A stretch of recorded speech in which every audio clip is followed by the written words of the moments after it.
breaking news, guys. Mackenzie Shirilla's federal habeas corpus petition has officially been accepted for review. This means her legal fight is officially being moved into federal court. So a federal judge is now going to look at her claims that her constitutional rights were violated. So her legal team is saying that she had ineffective counsel, and the fact that they didn't present her medical report of her POTS made a big impact in this case.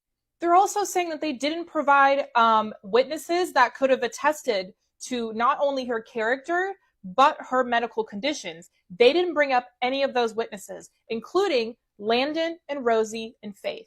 They're also arguing constitutional challenges where they moved Mackenzie from juvenile court to adult court. And in conclusion, the fact that she did not get a fair trial, and this was all a very biased narrative, but obviously in legal terms.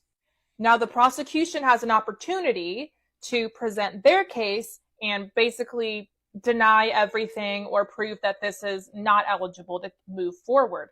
But if this does move forward, the federal court has to address everything that was presented by Mackenzie's defense.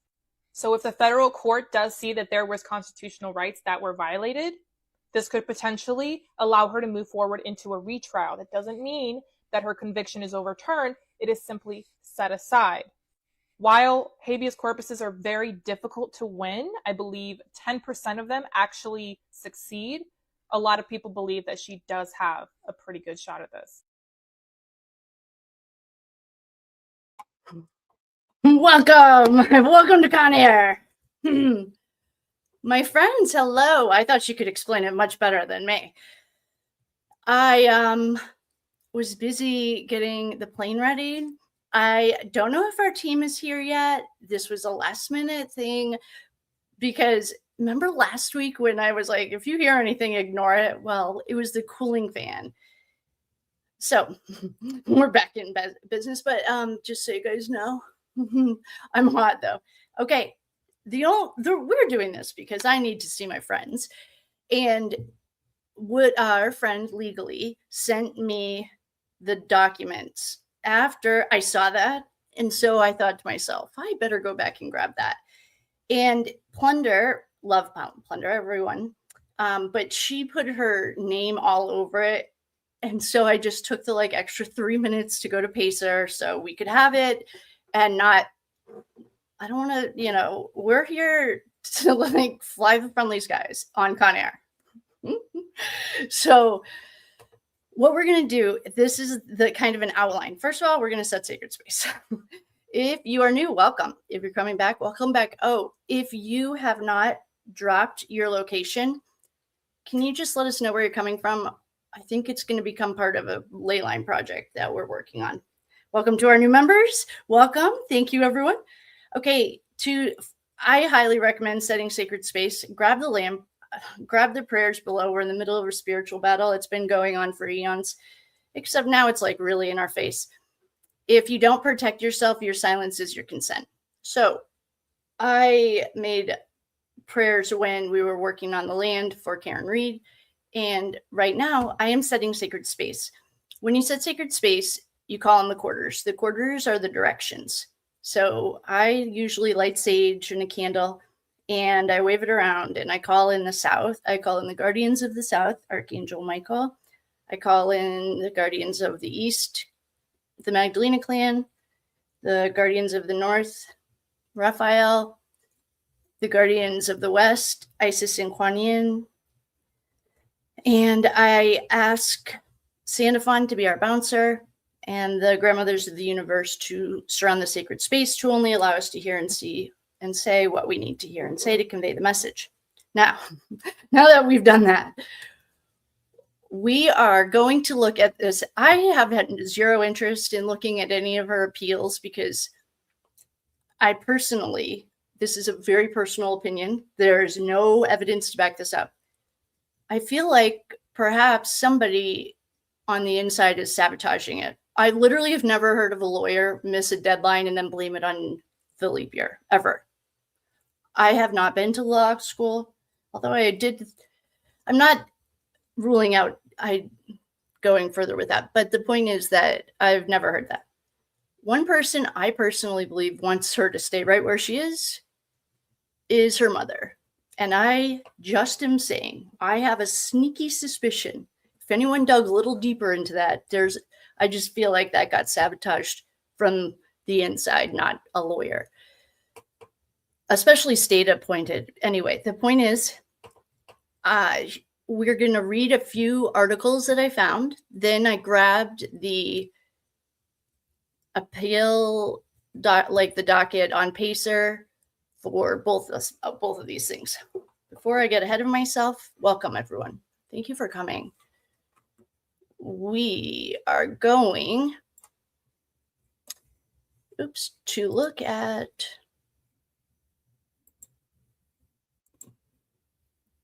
boy, is it hot on Con Air or is it just me?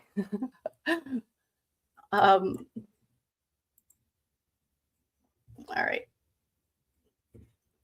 I think I'm going to bring you guys back because we're going to watch it right here. We are going to watch, or not watch, I'm just going to read a couple of, let's see here. Which one came first? July 7th, June 23rd. Okay. In case you're wondering, I'm guessing if you're wondering, Habeas Duffok, I have been listening.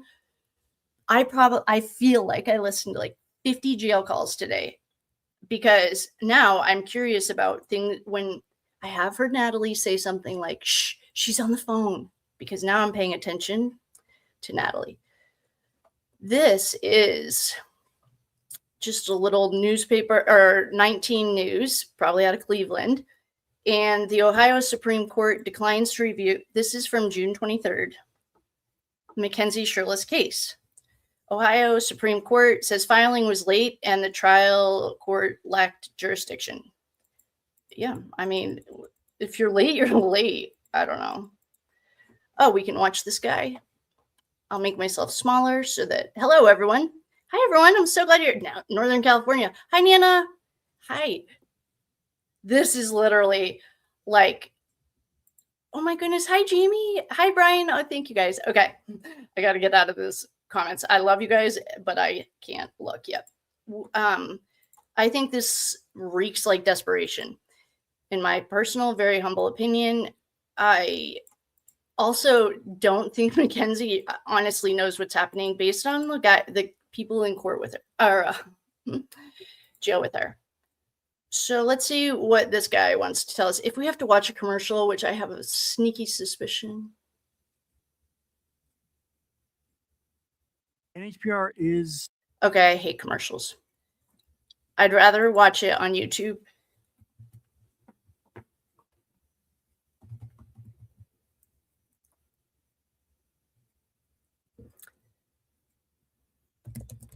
Okay, while that's loading, I'll just read this really quickly, and then we'll get over to a video. The Ohio Supreme Court declined to review Mackenzie Shirilla's case because this is from June 23rd, 2026, Columbus, Ohio. The Ohio Supreme Court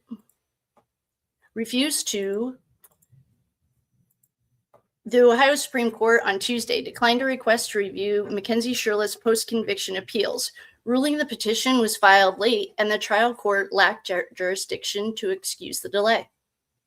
Shirilla was convicted in 2023 of the unaliving, the murder of her friend, or Dominic, her boyfriend, and Davion. A judge sentenced her to life in prison with the possibility of parole after 15 years. After the prosecutor said the evidence showed the crash was intentional, pointing to surveillance videos, the vehicle black box, evidence that the car was traveling nearly 100 miles per hour without braking. Shirilla's lawyers in court documents said they requested the review due to a calendar mistake. I just don't buy it. Court records show her attorneys missed the deadline to file a post-conviction challenge by 1 day because they failed to account for 2024 being a leap year. Her team argued, this is how I feel about this.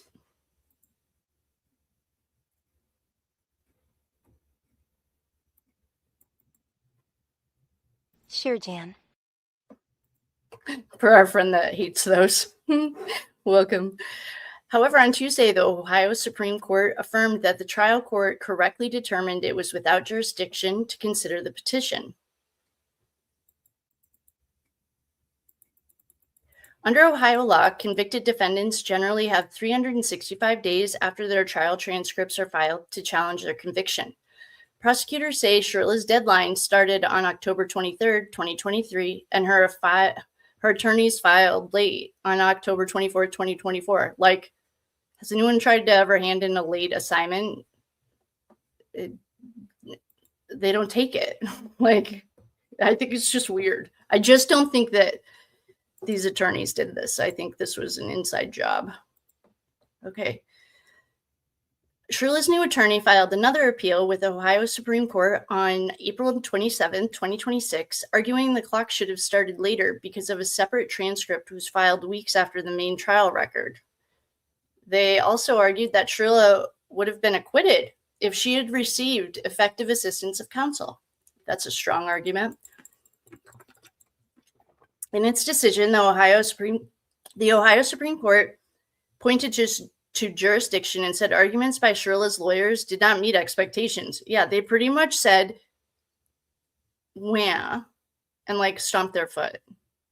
The justices said due to this, the trial court lacked the authority to excuse the delay. Justice R. Patrick DeWine dissented. Shirilla's parole hearing is scheduled for 2037. Court of Appeals of Ohio. We have that. Thanks for coming. Okay, we will look at that. So we'll do one more article. I did grab that. Ohio. Mackenzie Shirilla's lawyers asked Ohio Supreme Court to reconsider their appeal. Do you guys remember, though, one thing? This is just one thing. I remember the very, very first day that we were reading the Bindover hearing, we found that doctor's note. I didn't want to tell anyone. Like, I'm not going to put it on social, but I remember specifically saying, we found the doctor's note, and I remember saying, wow, her parent or her lawyers could have used this. It's in the Bindover hearing. I remember finding it. So, Mackenzie Shirilla is pretty much telling her teachers that her dog ate her homework and is now crying because they don't care. Like, come on. This seems so bizarre to me. I mean, even in the real world, if you miss a deadline for a job, you get fired. You don't like blame it on a leap year. It's weird. Okay. Mackenzie Shirilla's lawyers asked Ohio Supreme Court to reconsider the appeal. Ohio Supreme Court earlier found filing was late. Yeah, like the dog didn't eat your homework. You just didn't do it. This was published on July 7th. Columbus, Ohio. Lawyers representing Mackenzie Shirilla, who is convicted of double unaliving, filed a motion on Tuesday asking the state's top court to reconsider hearing her appeals. The Ohio Supreme Court on June 23rd declined a request to review Shirilla's post-conviction appeals, ruling that the petition was filed late. Yeah, you handed your work in late. Like, get out of here. I don't even want to see it. And the trial court lacked jurisdiction to excuse the delay. This is like handing your homework in late and then going to the dean of your college and being like, blaming it on the teacher. Like, I just can't, the audacity. Ugh. Now, records show Shirilla's attorneys are asking the judges to reconsider, arguing she faced confusing, inconsistent deadlines. Oh, she did? Which ones? I am curious because it's pretty clear. Okay, I will just... Shirilla was convicted in 2023 of killing her friends. Okay, I want to know what was confusing about the deadlines because they just said in the last article right here that it was filed on October 23rd, 2023, and she had 1 year from then. So what's I'm confused. Why are they confused? It says it right here. Under Ohio law, convicted defendants generally have 365 days after their trial transcripts are filed to challenge their conviction. Her deadline started on October 23rd. So that would be October 23rd. Like, I don't even understand. Okay, so they're late. Okay. And she was confused. Okay, sure. Shirilla's lawyers in court documents said they are requesting the review due to a calendar mistake. I'd like to know the track record of these lawyers. I feel like this has never happened in their lives. Court records show her attorney missed the deadline to file a post-conviction challenge by 1 day because they failed to account for 2024 being a leap year, her legal team argued. However, last month, Ohio Supreme Court affirmed that the trial court correctly determined it is without jurisdiction to consider the petition. Under Ohio law, convicted defendants have 365 days.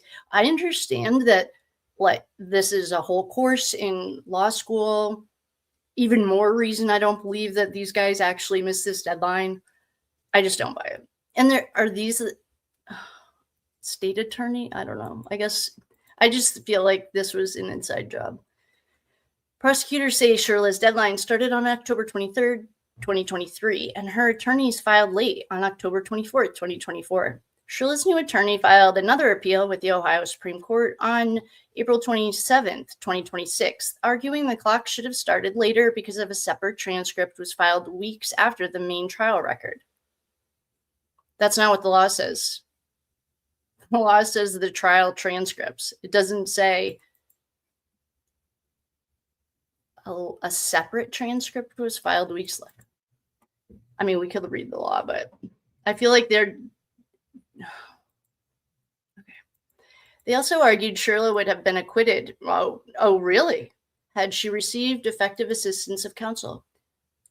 No, I don't believe it. In its June decision, the Ohio Supreme Court pointed to jurisdiction and said arguments by Shirilla's lawyers. We just read this pretty much. Okay. That was back-to-back different headlines. All right. Court of Appeals. State v. Shirilla, 2026, Ohio-830. Court of Appeals in Ohio. Okay, let me make sure you guys can all see this. Oh, yeah. Okay.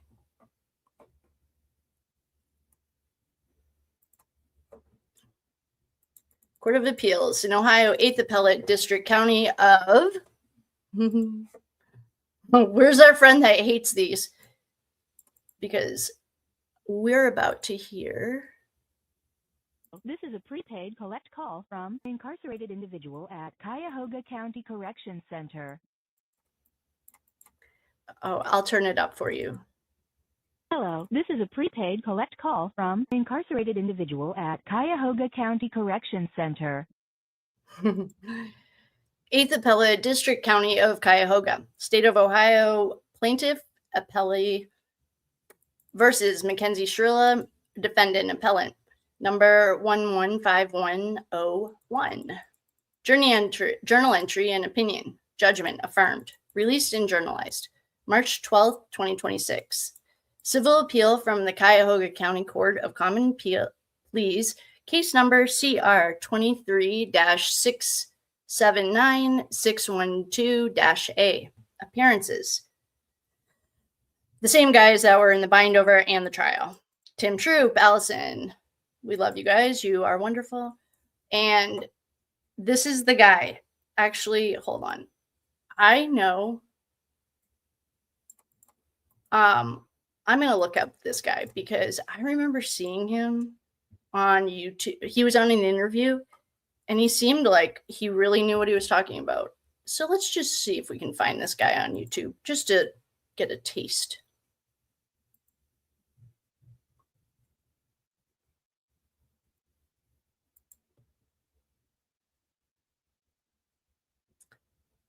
Okay.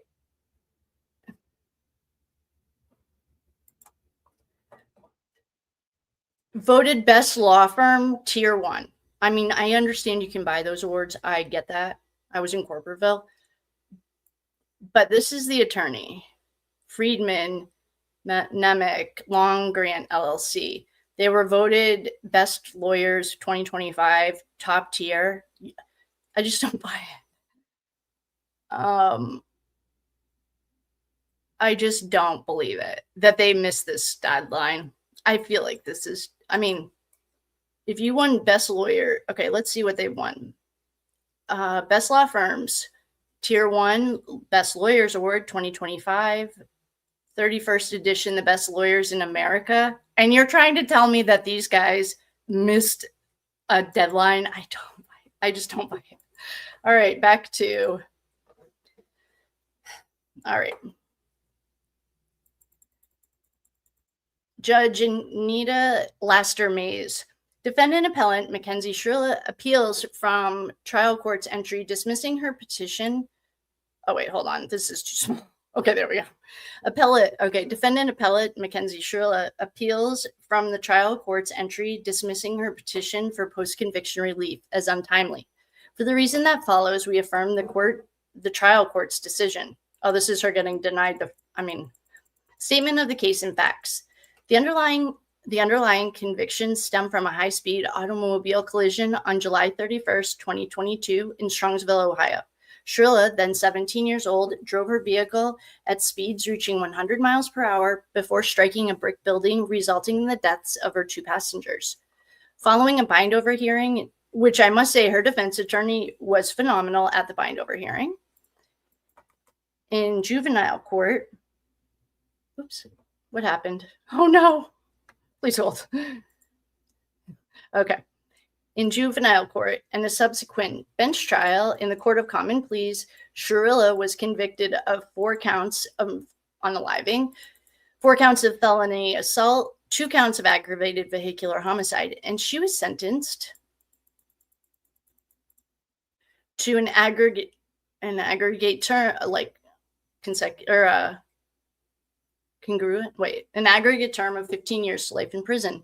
This court affirmed her convictions on direct appeal in State v. We've already upheld this decision. Where are you doing back? This court's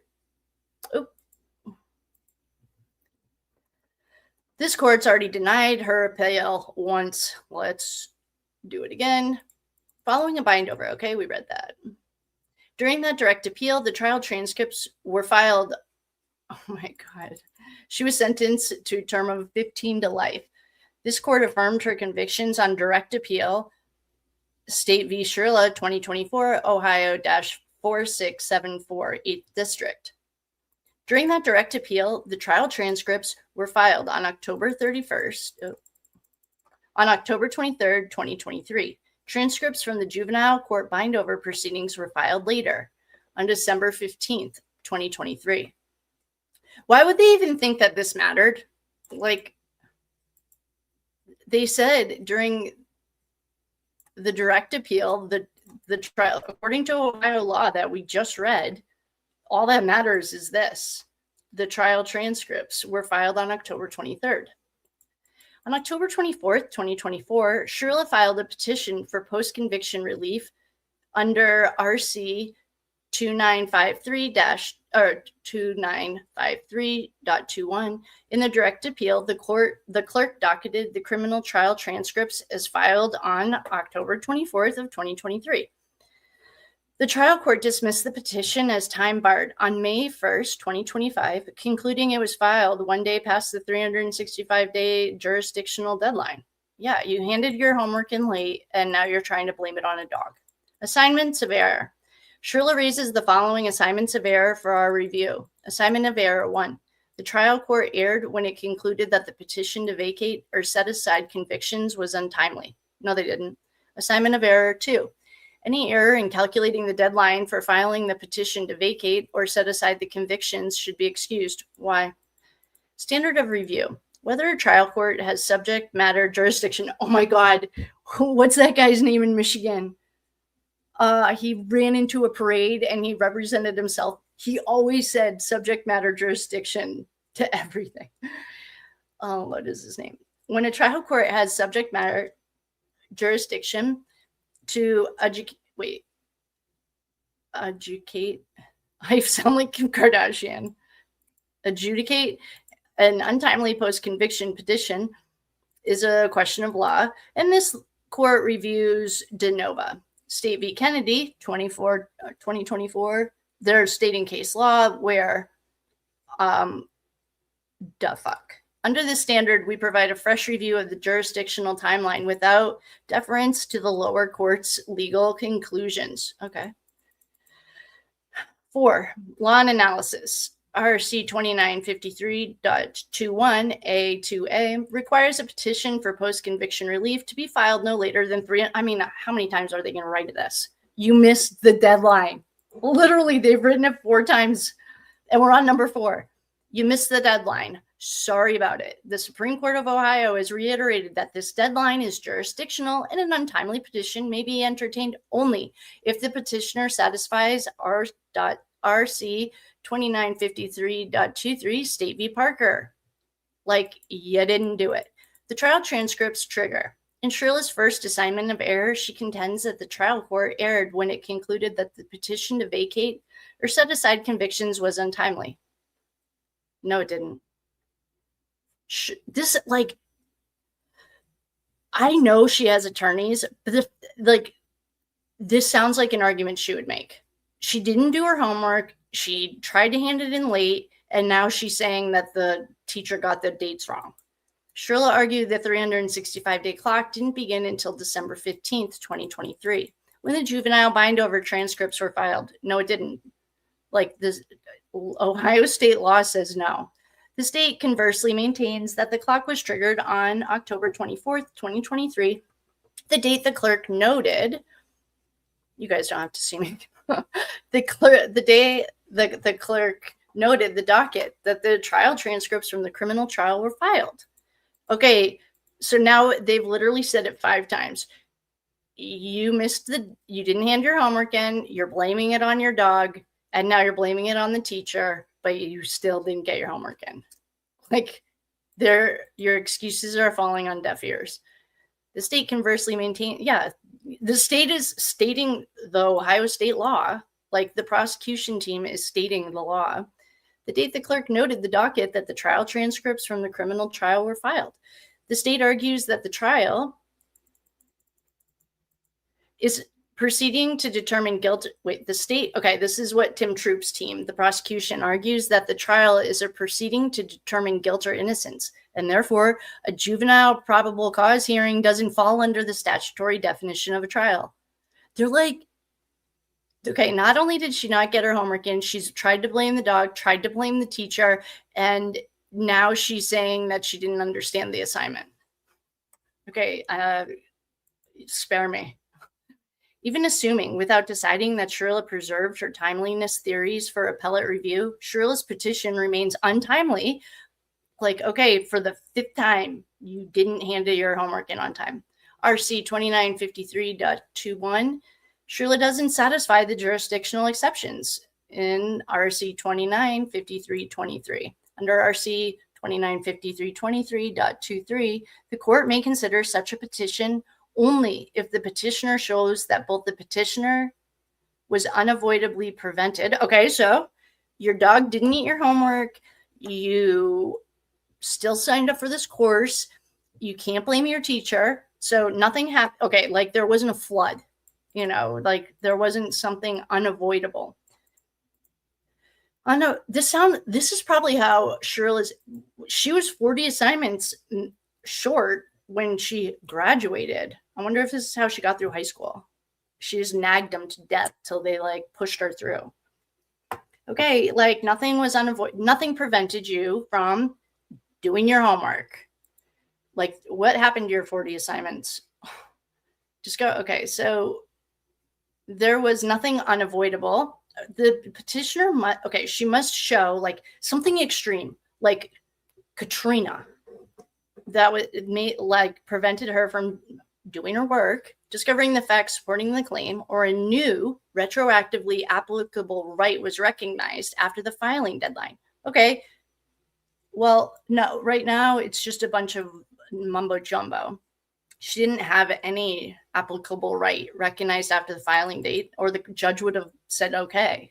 And after that, okay, but for a constitutional error, no reasonable fact finder could have found that okay, my God, I love this. I wonder if, what judge wrote this? I think we just saw, but this is exactly what Judge Russo said. No reasonable fact finder could find that the petitioner guilty, or in a capital case, eligible for the death penalty. Under RC 2953.23, the court may also consider an untimely or successive petition where post-conviction DNA testing. Okay, that's not an option here. Although I do have questions about her DNA testing. Okay, not admissible. That's not us. Evaluated with other admissible evidence. I don't see any. They're saying they have a doctor's note, which we secretly have seen. Establishes by clear and convincing evidence the petitioner's actual innocence of the offense, or in a death penalty case, of the aggravating circumstances supporting the sentence. Turning to the merits, the record reflects that the trigger, okay, we're going to go back to you didn't hand your homework in. The date was October 24th, 2023, and the deadline for post-conviction. Okay, you're trying to tell me that the Ohio Lawyers of the Year don't know how to use a calendar? Like, spare me. The Ohio Supreme Court reiterated that the deadline for filing a post-conviction petition is tied to the filing of the trial transcripts in the direct appeal. I wonder if they paid for these attorneys. Oh man, I would be so pissed if I feel like it was sabotage, but okay, nothing's changed. Nothing's changed. We're going to keep quoting you the law because nothing's changed. We're still going to emphasize that you missed your deadline, just like you missed your 40 assignments that you tried to blackmail people with drugs and it showed up on a federal DEA case. Whoa, not literally. It did show up in a DEA agent's report, not on a case. I don't want Methany to come after me, although I do agree with her sometimes. Okay, so now they're quoting more state law. Shove it up your ass. You missed the deadline. Here's the number 12. Here you go. You missed the deadline. You missed the deadline. Literally. This is like so Mackenzie Shirilla. You missed the deadline. Okay, your juvenile probable cause hearing doesn't count. Look at all of these cases. Like, this is the cases that, okay, Ohio courts have consistently held that the filing of transcripts from the proceedings other than the trial, such as a suppression hearing, pretrial hearings, or sentencing hearing, does not extend the 365-day deadline. You're done. Jan, stop. Like, he's just not that into you, and you look so desperate is like coming to mind. Like, Shirilla points to state. Oh, I think I heard the lawyer love this. He gets so excited about this. Shirilla points to State v. Barker, 2016, Ohio 8476, 1st District, to suggest that a complete transcript consisting of multiple parts may delay the start of the 365 clock until the final portion is filed. However, Barker is fundamentally distinguishable from the present matter. In Barker, the defendant was convicted following the entry of guilty or no contest pleas, meaning there was no trial and subsequently no trial transcripts to trigger the statute. Okay, I know you can buy participation awards and like #1 Better Business Bureau awards, but did Mackenzie write this herself? Because why are they quoting case law that doesn't even apply? They didn't have a trial, so this doesn't even think. Okay, so I did hear lawyer say, good job on the prosecution for pointing this out. Like, this isn't even relevant because they didn't have a trial, and so consequently there was no trial transcript to trigger the statute. Because the appeal in that case derived from a plea rather than a trial, the 1st District found it necessary to look toward the filing of the transcripts that were objectively necessary to the record to determine the triggering date. Here, Shirilla was convicted following a trial. Unlike the scenario she handed us in Barker, it's like, Well, he handed his homework in late and he got it excused. No, he's in a different grade. It's like she's trying to argue apples to oranges. Here, Shirilla was convicted. Yeah, like this doesn't even count. Unlike the scenario in Barker, there is extensive definite trial transcript for this case, which was filed and noted on the docket by October 24th, 2023.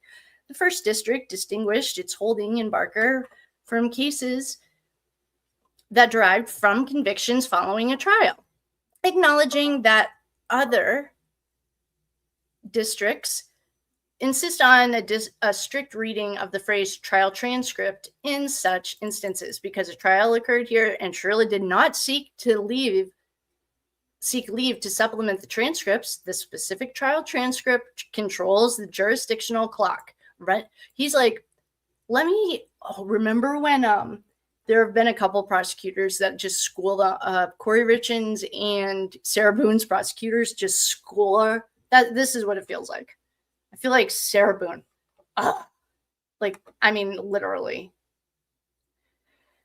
Because a trial occurred here and Shirilla didn't seek to have leave to supplement the transcripts, this specific trial transcript controls the jurisdictional clock, rendering the supplemental juvenile Bindover transcripts irrelevant for the purpose of the RC 2953.21 deadline. And now, the leap year calculation. Because having established that October 24th, 2023 is the triggering date, we must address the impact of the 2024 leap year. Shirilla argues that the anniversary date of a triggering event should control the deadline, effectively providing 366 days for filing during a leap year. This argument sucks. No, that's not what it says. This argument's a joke. Is misplaced because of a fundamental difference in statutory construction. Basically, apples to oranges. Don't argue with me about apples when I have an orange in my hand. Like, this doesn't even matter. This argument is misplaced because of fundamental difference in statutory construction. The General Assembly frequently employs the term 1 year, as in 1 year, in other contexts to imply a calendar year. I mean, my God, I know this is like hard for people, but coming from Mackenzie, who like was 40 that we knew of, it was in a police report, 40 assignments short.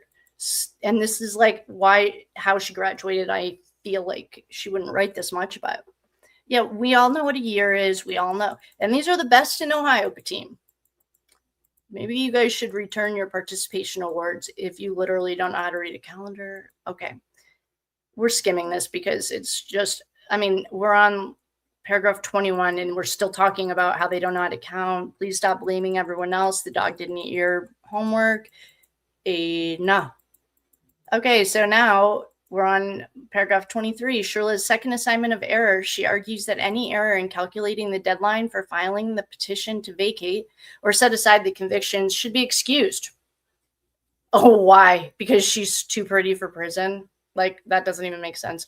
Under principles of equitable tolling or the interests of justice? Oh my God. I wonder if this is Tim Troop. Oh my gosh, this is awesome. All right, I'm going to paraphrase this. In Shirilla's other argument, we know the dog didn't eat your homework. We know you understood the assignment and you knew the due date. And now you're trying to say that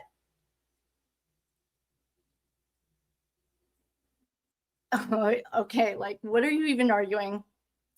That this homework, your homework shouldn't have to be turned in because the principles of equitable tolling or the interests of justice. This argument is not well taken. Shirilla seeks equitable tolling based on excusable ignorance. Oh my God, these are the best of Ohio. I don't buy it.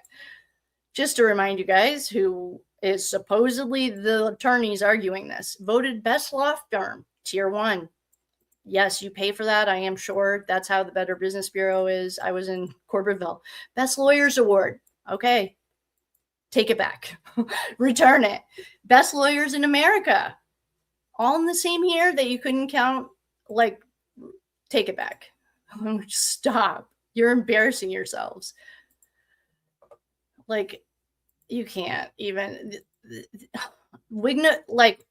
excusable ignorance would be okay if she was pro se. I would understand that argument. Not from the best of the best. Like, no. Shirilla Sweet, like, excusable ignorance and confuse the state of the law regarding leap years, citing federal habeas cases to support this equitable authority. Shirilla's reliance on federal habeas equitable tolling principles is applicable in federal proceedings, don't apply here for post-conviction relief based on case law, blah, blah, blah. See all of these cases that we're going to shove up your ass because you guys are idiots. I don't know who wrote this, but I think this is an awesome, I feel like it had to be true. God, I feel like he would lose sleep and years of his life just to keep her there. Ohio courts have consistently held that a trial court lacks jurisdiction to adjudicate an untimely petition unless the petitioner satisfies one of the exceptions. You have not done that. These exceptions require the petitioner demonstrate either they were, oh my God, now they're just repeating it. Tim Troop's like, shove it up your ass again. Like, we weren't in Hurricane Katrina. You didn't have anything happen. Nothing here is like even close to home plate. Yeah, like your arguments don't even come close to the jurisdictional requirements established by the General Assembly. See, here's another case to shove up your ass. There's no constitutional right to a petition for post-conviction relief. The only rights afforded to a defendant in a post-conviction proceedings are those significantly granted by the legislator. State v. Garnett. Here are a few more cases to shove up your ass. These are the only two exceptions to district statutory time limit. The first requires a petitioner to show, in part, that his or her claim is based on newly recognized. Okay, well, we don't have this. This doesn't apply to us. Recognized federal or state rights that arose after the time limit. Doesn't apply. The second exception allows a petitioner to file an untimely post-conviction appeal if there are new DNA results in the case. Doesn't apply. Okay, thanks for coming. Tim Troop is just going to shove this up your ass for like, I'm sorry to swear, like 28 paragraphs. Additionally, the petitioner must also show by clear and convincing evidence that, but for constitutional error at trial, none, that did not happen. There was not a so far, no reasonable fact finder would have found her guilty. Wait a second. Additionally, Shirilla must also show by clear and convincing evidence that, but for constitutional error at trial, no reasonable fact finder would have found her guilty. That there was no so this doesn't apply. Take your apples and go home, Jan. Absent satisfaction of these statutory exceptions, the trial court must dismiss the petition for lack of jurisdiction. Yeah. Here, we would like to just tell Shirilla to shove it up her ass again. She doesn't contend that she wasn't in Hurricane Katrina. She doesn't have DNA-based actual innocence exception. Because none of the statutory exceptions apply, the trial court lacked a subject matter jurisdiction. What is his name? God, he's such an asshole too, but subject matter jurisdiction to consider the untimely petition regardless of an alleged mistake in calculating the deadline. Like, sorry about it, you didn't do your work. Because the filing of a post-conviction, in conclusion, because the filing of a post-conviction petition is a jurisdictional act and the exceptions for delay set forth in RC 2953.23 are not satisfied, you can go home and stop wasting our time. That's how I feel like the prosecutors feel. The trial court lacks the authority to apply equitable tolling to excuse even a one-day delay. Shirilla also has made it a habit to not do any of her homework on time, and we're all shocked she graduated high school. Shirilla's post-conviction relief petition was filed on the 366th day following the filing of her trial transcript. Accordingly, we find that the trial court correctly determined is without jurisdiction to consider. Yeah. Finding no error in the trial court's application of jurisdictional 365-day mandate, both assignments of error are overruled. Judgment is affirmed. Oh, this was the court. Oh, this was the judge writing this, not the prosecutors. Oh, this is like, so you tried to blame it on your dog, then she tried to blame it on her teacher, then she just took it straight to the principal's office, and instead of the principal kicking it to her secretary, she's like, get me a pen and a piece of paper, and I'm going to tell this B where to go. It is ordered that the appellee recover from appellant costs. Oh my God. She's now responsible for this with tax. The court finds there were reasonable grounds. The court finds there were reasonable grounds for this appeal. It is ordered that a special mandate be sent out from this court, directing the Common Pleas Court to carry this judgment into execution. A certified copy of this entry shall constitute the mandate pursuant to Rule 27 of the Rules of the Appellate Procedure.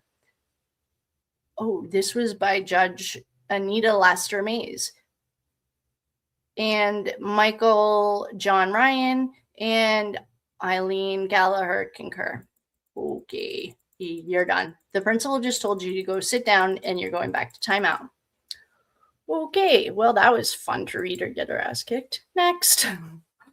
Okay, so where we are here is Mackenzie. We just read the court's response to her whining about missing the deadline, trying to blame it on like the dog, the prince, everyone. The court had no time for it and shoved it up her ass and told her to stop. Then we are going to go now read this habeas corpus. To me, this is just like extension of Mackenzie Shirilla's academic performance. She was literally, last time we looked, well, when we read it, she was 40 assignments short. And they pushed her through. That's fine, whatever works. But now she's trying to take it on to like the court system. All right. So thank you to Legally for hooking a brother up. Now we are going to read this bad boy because I am hoping that this gets shoved up her ass too. I mean, when is enough? The Shirilla is literally, I don't know who it is who's actually doing all that. Like, if her parents paid for the best lawyers in Ohio, I mean, if I were them, I would be embarrassed to have that on my YouTube. Like, get that down because you don't know how to use a calendar. I mean, Google Calendar, it's free. All right, next one. United States District Court, Northern District of Ohio, Eastern Division. Mackenzie F. Shirilla, petitioner v. Warden. Oh, the warden. Oh, great. This is going to be interesting. Aaron. Oh my God. In those jail calls, she's always like, Mom, you need to call the warden. Mom, call the warden. Oh no. When her iPad doesn't work, she wants to talk to the warden. Okay. Mackenzie is the petitioner v. I think this is the warden at the jail. Case number 126-CV-01171. And then this is the judge. Oh, Jennifer Dowell Armstrong. Magistrate Judge Armstrong. Judge Armstrong. Okay. The order. A petition pursuant to 28 U.S.C. 2254 has been filed in this court. The court, having examined the petition in accordance with Rule 4 of the rules governing 2254 proceedings, cannot determine from the face of the petition that the petitioner has not entitled to The court, having examined the petition in accordance with Rule 4 of the rules governing 2254 proceedings, cannot determine from the face of the petition that the petitioner is not entitled to relief. Why? Therefore, the respondent shall file an answer, return of writ, to the petition within 45 days from the date of this order. Okay, Mackenzie, what this says, I don't know if this is Mackenzie. I'm guessing this is the warden. You have 45 days from the date of this order. The date of this order is 8/3/26. Okay. Okay.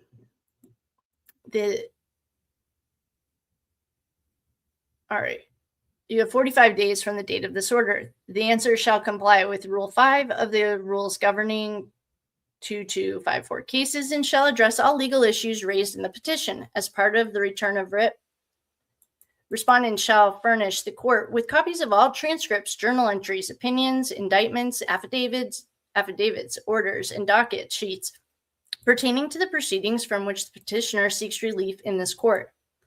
Number 2, petitioner shall have 30 days from the filing of respondent's answer / return of writ to reply by filing a traverse.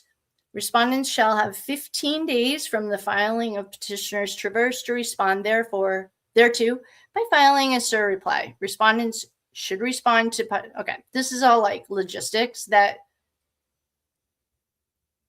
basically they are, I don't know. I feel like they're laying it out so that she can't blame it on the dog.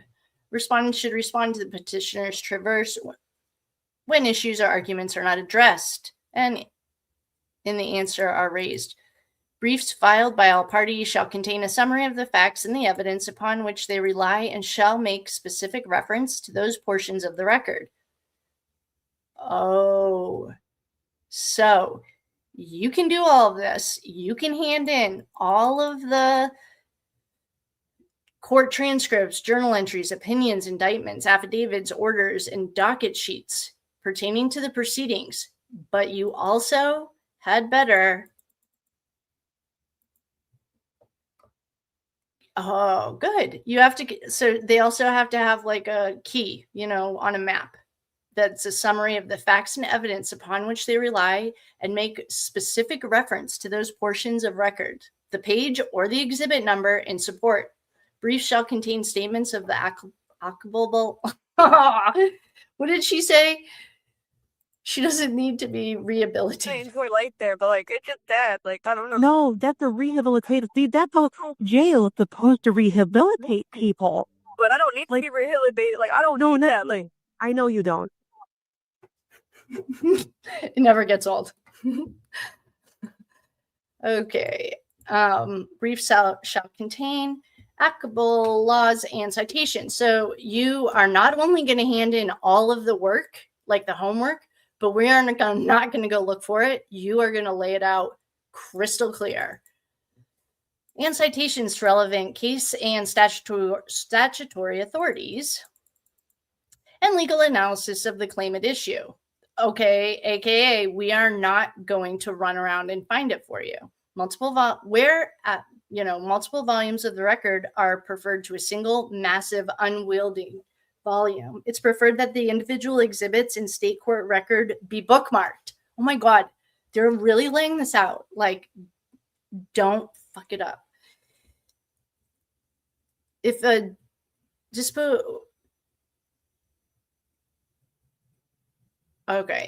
if a motion is filed raising a statute of limitations defense, the move-in, so the move-in is Mackenzie, shall attach documentation in support of the motion, including but not limited to a certified copy of the docket. Oh my God, this is what Corey Richens didn't do. They didn't have a certified copy. Okay, well, we are all getting the assignment. I feel like I should put it in my Google Calendar because I feel like they're laying it out as clearly as possible. If the respondent claims the petition is time-barred, the respondent shall brief the merits unless there is a United States Supreme Court or Sixth Circuit precedent directly on point, as in don't give us bunk case law, in support of his or her statute of limitations argument. In addition, if the petitioner files a response arguing that the filing deadline should be excused, the respondent shall file a surreply, including all documents in support, that's within 14 days of the filing of the petitioner's response. If the respondent moves to dismiss a ground for relief on, he or she shall brief the merits of the claim. Okay. If the respondent moves to dismiss a ground for relief on procedural default, he or she shall brief the merits of the claim. When a party has a change of address, the party must immediately inform the okay, she's not going to have a change of address. She's at the same address. And the warden is too. Okay, whatever. The party must immediately inform the court of the new address or risk the waiver of his or her right to be present and present arguments or the dismissal of her case. Any request for an extension of deadline must be made at least 3 business days before the deadline date, but such requests will not be routinely granted. The clerk of court, basically, they're like, fine, we're going to give you this. The clerk of court the clerk of court shall forward a copy of the petition and this order to the respondent. So it is ordered on this day, August 3rd, 2026, by Judge Armstrong, U.S. Magistrate Judge. Well. All right. This is docket number 2, filed on July 29th of okay, so same case, 126-CV-01771, docket number 2, page 1 of 2. Mackenzie Shirilla is the plaintiff. Aaron Melanda, I don't understand why the warden is I think I need to do a little more research, or if someone knows, why is the warden the defendant? Well, I guess, maybe we'll see. Case number, same thing, we just read that. Judge John R. Adams. Differentiated case management initial order for administrative track cases. This action is subject to the provisions of LR 16.1 in the local rules of the Northern District of Ohio, entitled Differentiated Case Management, adopted effective January 1st, 1992. This court expects all counsel to familiarize themselves with these rules and the federal rules of civil procedure. Okay, so Mackenzie, you have a little homework, love. You need to know this before you go to court. Okay, this case is designated as an administrative track case pursuant to LR 16.2b and such pursuant to LR 72.2b and LR 16.2a, and may be subject to direct referral by the clerk's office to a magistrate judge for the preparation of a report and recommendation. Number 3, this case is exempt from the requirement of a case management conference as defined in LR 16.1b and called for. Okay, well, it doesn't matter, right? Such conferences are deemed necessary and may be scheduled, however, at the discretion of the judicial officer. Number 4, habeas corpus action.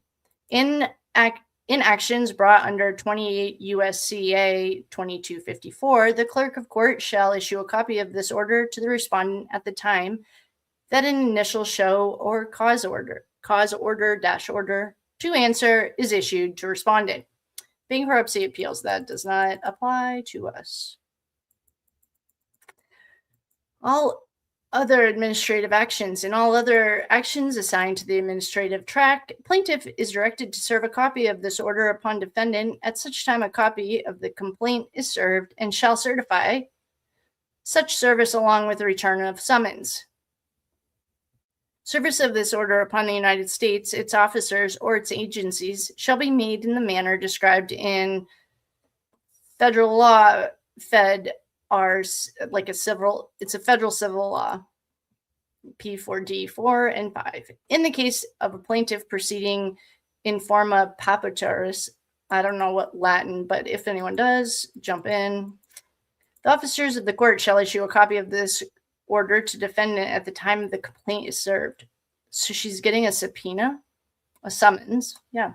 It doesn't matter, Rosie.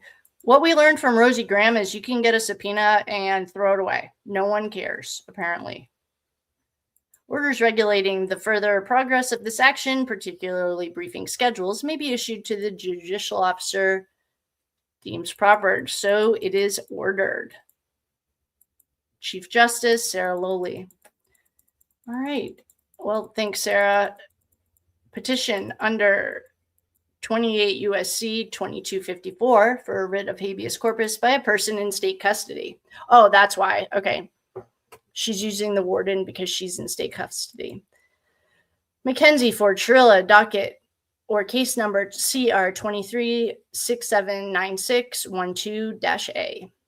Place of confinement, Ohio Reformatory for Women. Prisoner number W111780. Petitioner is Mackenzie Shirilla v. Aaron Milando. I don't know, the warden. Mom, call the warden. I don't have my iPad. The Attorney General of the State of Ohio. Petition, the names and locations of the court that entered the judgment of conviction that you are challenging. Cuyahoga County Court of Common Pleas in Cleveland, Ohio. Criminal docket case number CR-23-679612-A. The date of the judgment of conviction, 8/21/23. Date of sentencing, 8/21/23. Life.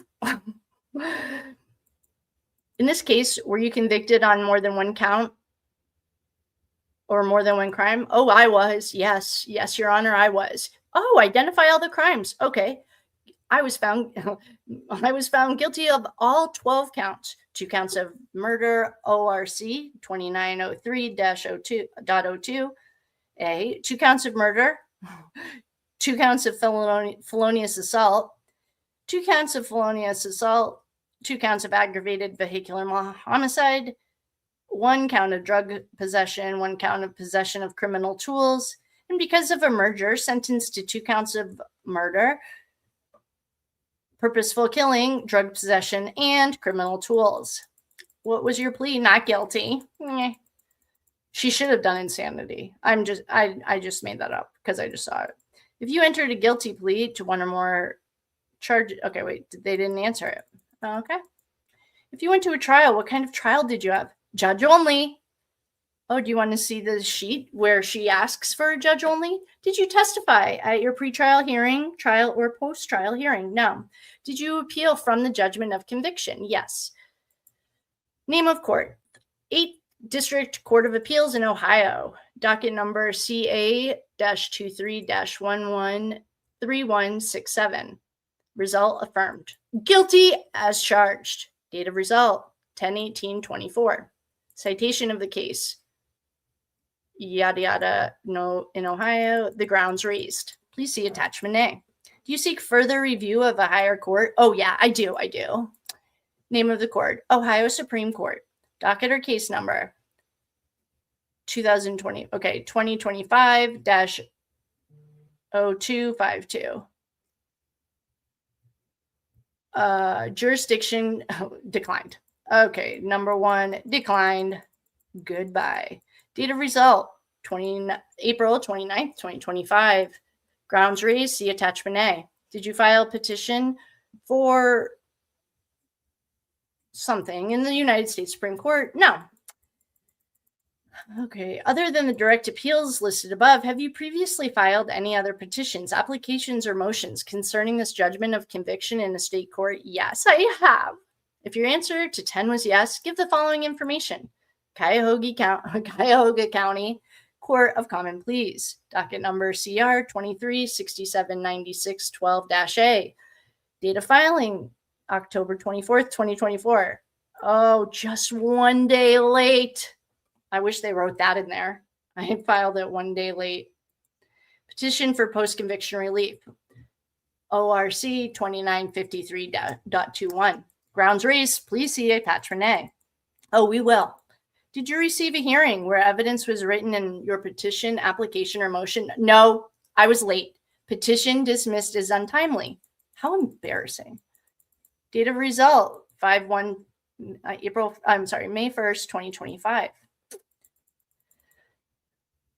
If you filed a second motion, application, a second petition, application, or motion, give the same information. 8th District Court of Appeals in Ohio. Docket number CA-23-113167. Date of filing, July 27th, 2026. Delayed nature of the proceeding. Delayed application to reopen direct appeal. Ohio Appeal 26B. Grounds raised. See attachment A. Oh, we will. Did you receive a hearing where evidence was given your petition, application, or motion? No. Result pending. Okay. All right, we're skipping things they didn't answer. Did you appeal to the highest state court having jurisdiction over the action taken on your petition, application, or motion? First petition, yes. Second petition, no. If you did not appeal to the highest state court having jurisdiction, why not?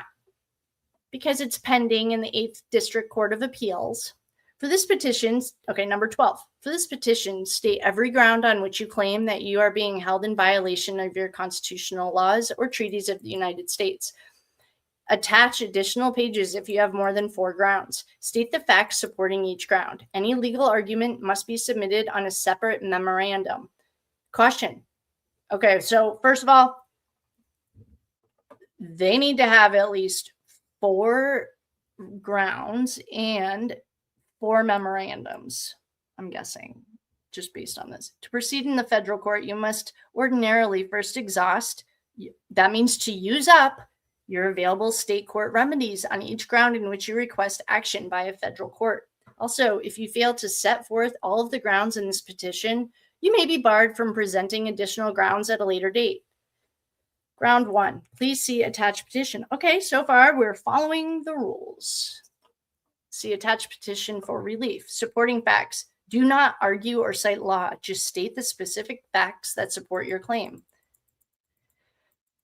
Okay, we're going to look at where are the attachments? This does not applicable. They didn't fill any of this out. Okay. Not applicable. Let's just see when they start filling things out again.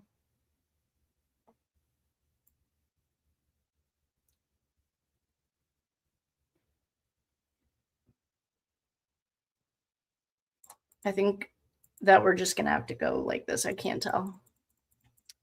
So they haven't filled any of this out.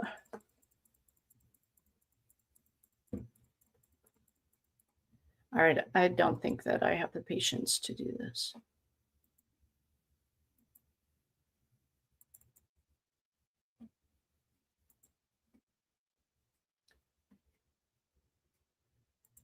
Okay. So they haven't done anything.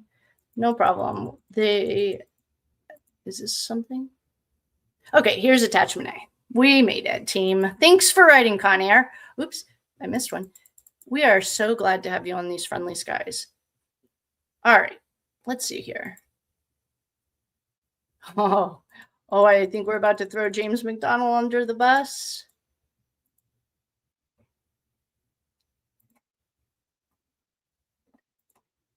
James McDonald, thanks for coming.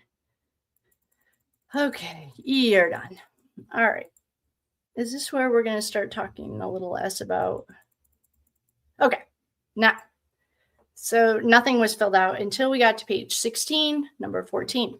Have you previously filed any type of application or a motion in a federal court regarding the conviction that you challenge in this petition? No. Okay.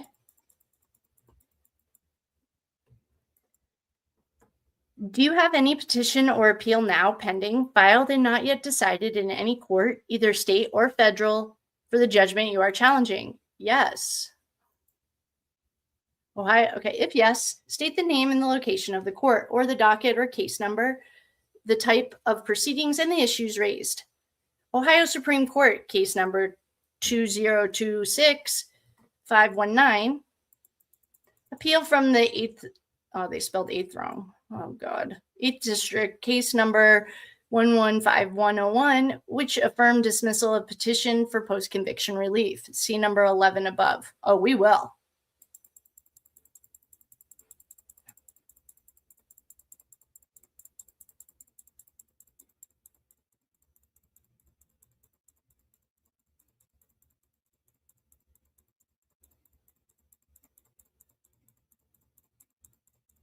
Oh, we just went through all these. Where's number 11?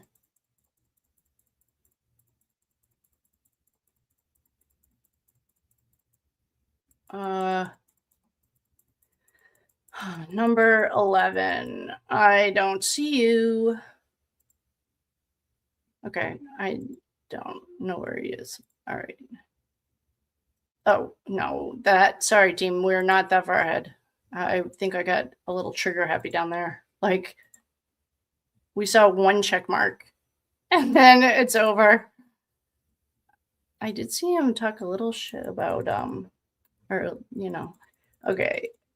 Is it this one? No, still no. Okay. So we saw that. Yep. Okay, here we go. What page is this? 17. Okay. I'm just making sure we aren't missing anything. 16. And now we're going to get on to 17. Okay. Give the names and addresses, if you know, of each attorney who represented you in the following stages of the judgment you are challenging. James J. McDonald, 75 Public Square, number 700 in Cleveland, Ohio. At the preliminary hearing. At the arraignment and pleas, James J. McDonald. At the trial, James J. McDonald. Come on down. At sentencing, James J. McDonald. On appeal, allegedly the best lawyers of the world, actually, I'm going to screenshot this because I might make fun of this later. This is our voted best law firm, Tier 1 Best Lawyer Award 2025, and 31st edition, the Best Lawyers in America 2025. Okay. Eric Neiman of the Best Lawyers in America. Okay, these are the best and the best. Sure, Jan. Okay, that's them on appeal. If any in any post-conviction hearings, Eric. On appeal from any rulings against you in a post-conviction proceeding. Eric. All the same guys, best of the best. Do you have any future sentences? Do you have any future sentence to serve after you complete the sentence for judgment that you are challenging? No, it's for life. No, because you'll be dead. Okay. Next, come on down. All right, let's see here. Page 18. Oh, man. 18 doesn't have anything. 19 doesn't have anything. 20, what's this? Oh, finally, we're to attachment A. Okay. Attachment A.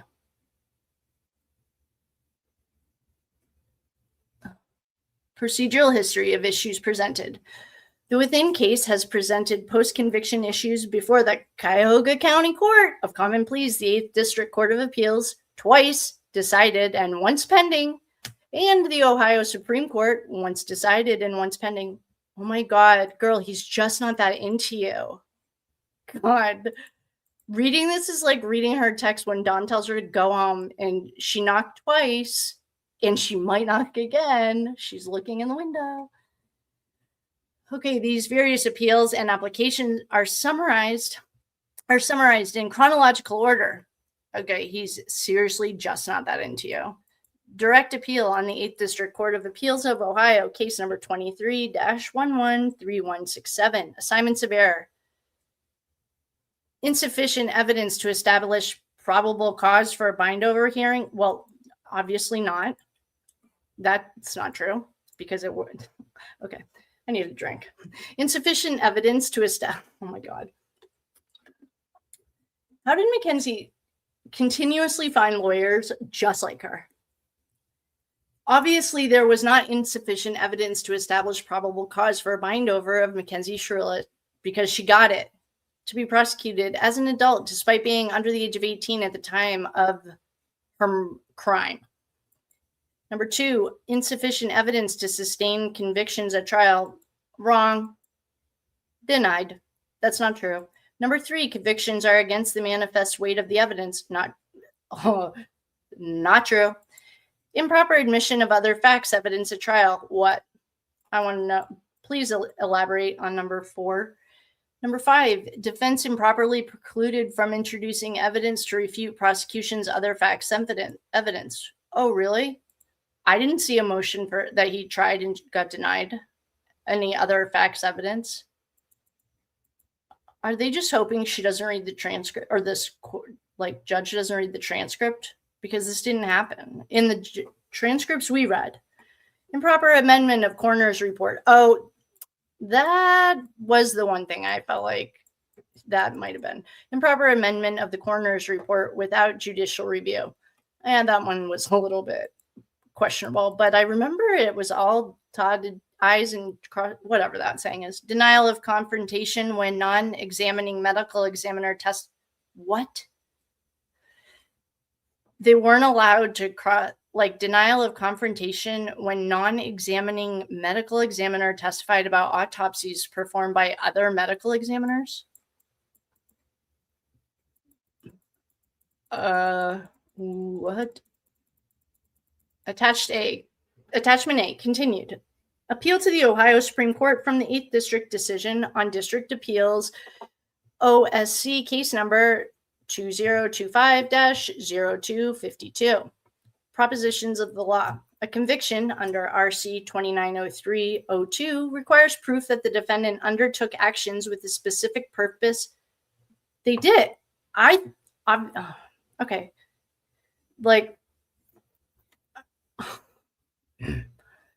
They want proof that the defendant undertook actions with a specific purpose or intention of causing the death of another. How about no breaks? Why don't we just start there? Mackenzie, you didn't break. Okay, there's intent.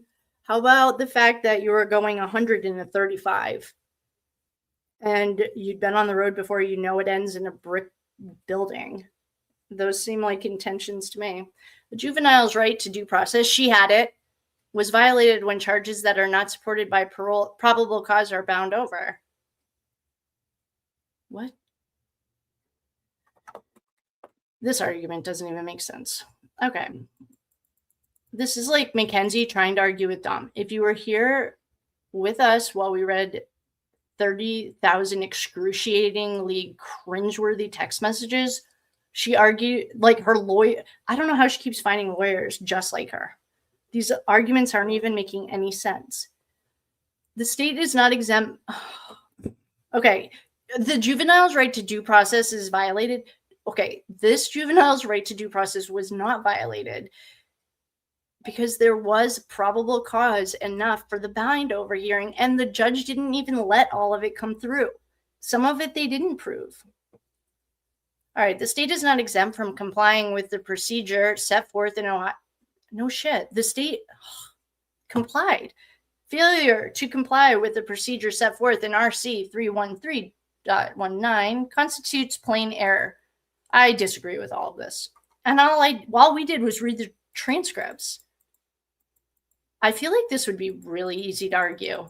Just pull up the transcript and go straight down it the way that judge just did. Petition for post-conviction relief filed in trial court case. Grounds. Trial counsel was ineffective in violation of the Sixth Amendment. Insufficient investigation, including as to the defendant's medical condition. Failure to, okay, I'm not going to disagree with this, but her own mother couldn't remember what the doctor's name was. So in his defense, I don't think he was given the information because Nat has, what's his name? AG Tactical says like she got right up on the stand and couldn't remember the doctor's name that diagnosed her. Or I feel bad for this lawyer. Not really that bad, but I just feel bad that poor thing. Anyway, so ineffective assistance of counsel, fine. That's an easy one, fine. He didn't give any of the medical condition. And the judge even said, based on the mother's own testimony, that's like not going to fly. Evidence that the defendant had legitimate reason to be on an isolated road in the early morning because she was en route to pick up groceries that had been left for her by the store owner in vicinity. Oh, that's new. Oh, okay, Jan. Well, that's why they brought Allison up. Remember Allison's organic food? No way. No way. They're really, really reaching right now, and it's annoying. I'm highlighting this because this is a new argument. Okay, I'll give them props for I guess, creativity. Oh, she was at 5 o'clock in the morning. You're trying to tell me that this little bee was on the road because she was going to pick up groceries? Well, this is new. Well, that's bold. That's a little bit much, I would say. Like, the audacity. How about gaslighting? I mean, she got on the stand. No, I don't believe this. I think they're reaching. Fine. Appeal to the 8th District Court, case number from dismissal of post-conviction relief petition, assignments of error. The trial court erred in determining that the post-conviction relief petition was untimely. No, they didn't. We all just read it. Oh my God, this would be infuriating. I guess if you're a lawyer and you have to read this stuff, you would like get used to it, but it's annoying because we just read all of the reasons that they didn't err in it being untimely. Oh, like, come on. Even if it's untimely, so now, oh my God, this is just like the way she texts. Okay, so this is how it looks. If you're not watching, it's okay because I am going to explain it. Literally in number 1, it's saying that the court was wrong because they said that it was untimely. Now, number 2, we're just going to gaslight the shit out of that and say, even if it was untimely, the tardiness in filing the post-conviction relief petition should be excused. Oh my God. Under the principles of equitable tolling and other interests of justice. No, it shouldn't. And here are the 57 reasons why. Okay. Attachment A is continued. Okay, I don't know. And I have said this in the Bindover and in the trial and in her text. How does she possibly find attorneys that are literally adult male versions of her? Okay, attachment A is continued. Appeal to the Ohio Supreme Court from the 8th District decision affirming the dismissal of the post-conviction relief petition, OSC, case number 206-0519. You know what that tells me? This is the year, and they've only had 519 cases. Well, that just seems low. I don't know. I guess I don't really know how much they're usually doing. So anyway, okay, case number 519, case currently pending in the Ohio Supreme Court pursuant to a timely motion for reconsideration. Oh, now it's pursuant to a timely motion. Oh, now it matters. Of the OSC declination of discretionary jurisdiction. Okay, now they're trying to say they did do it on time. As if we didn't just read all of that. Okay, the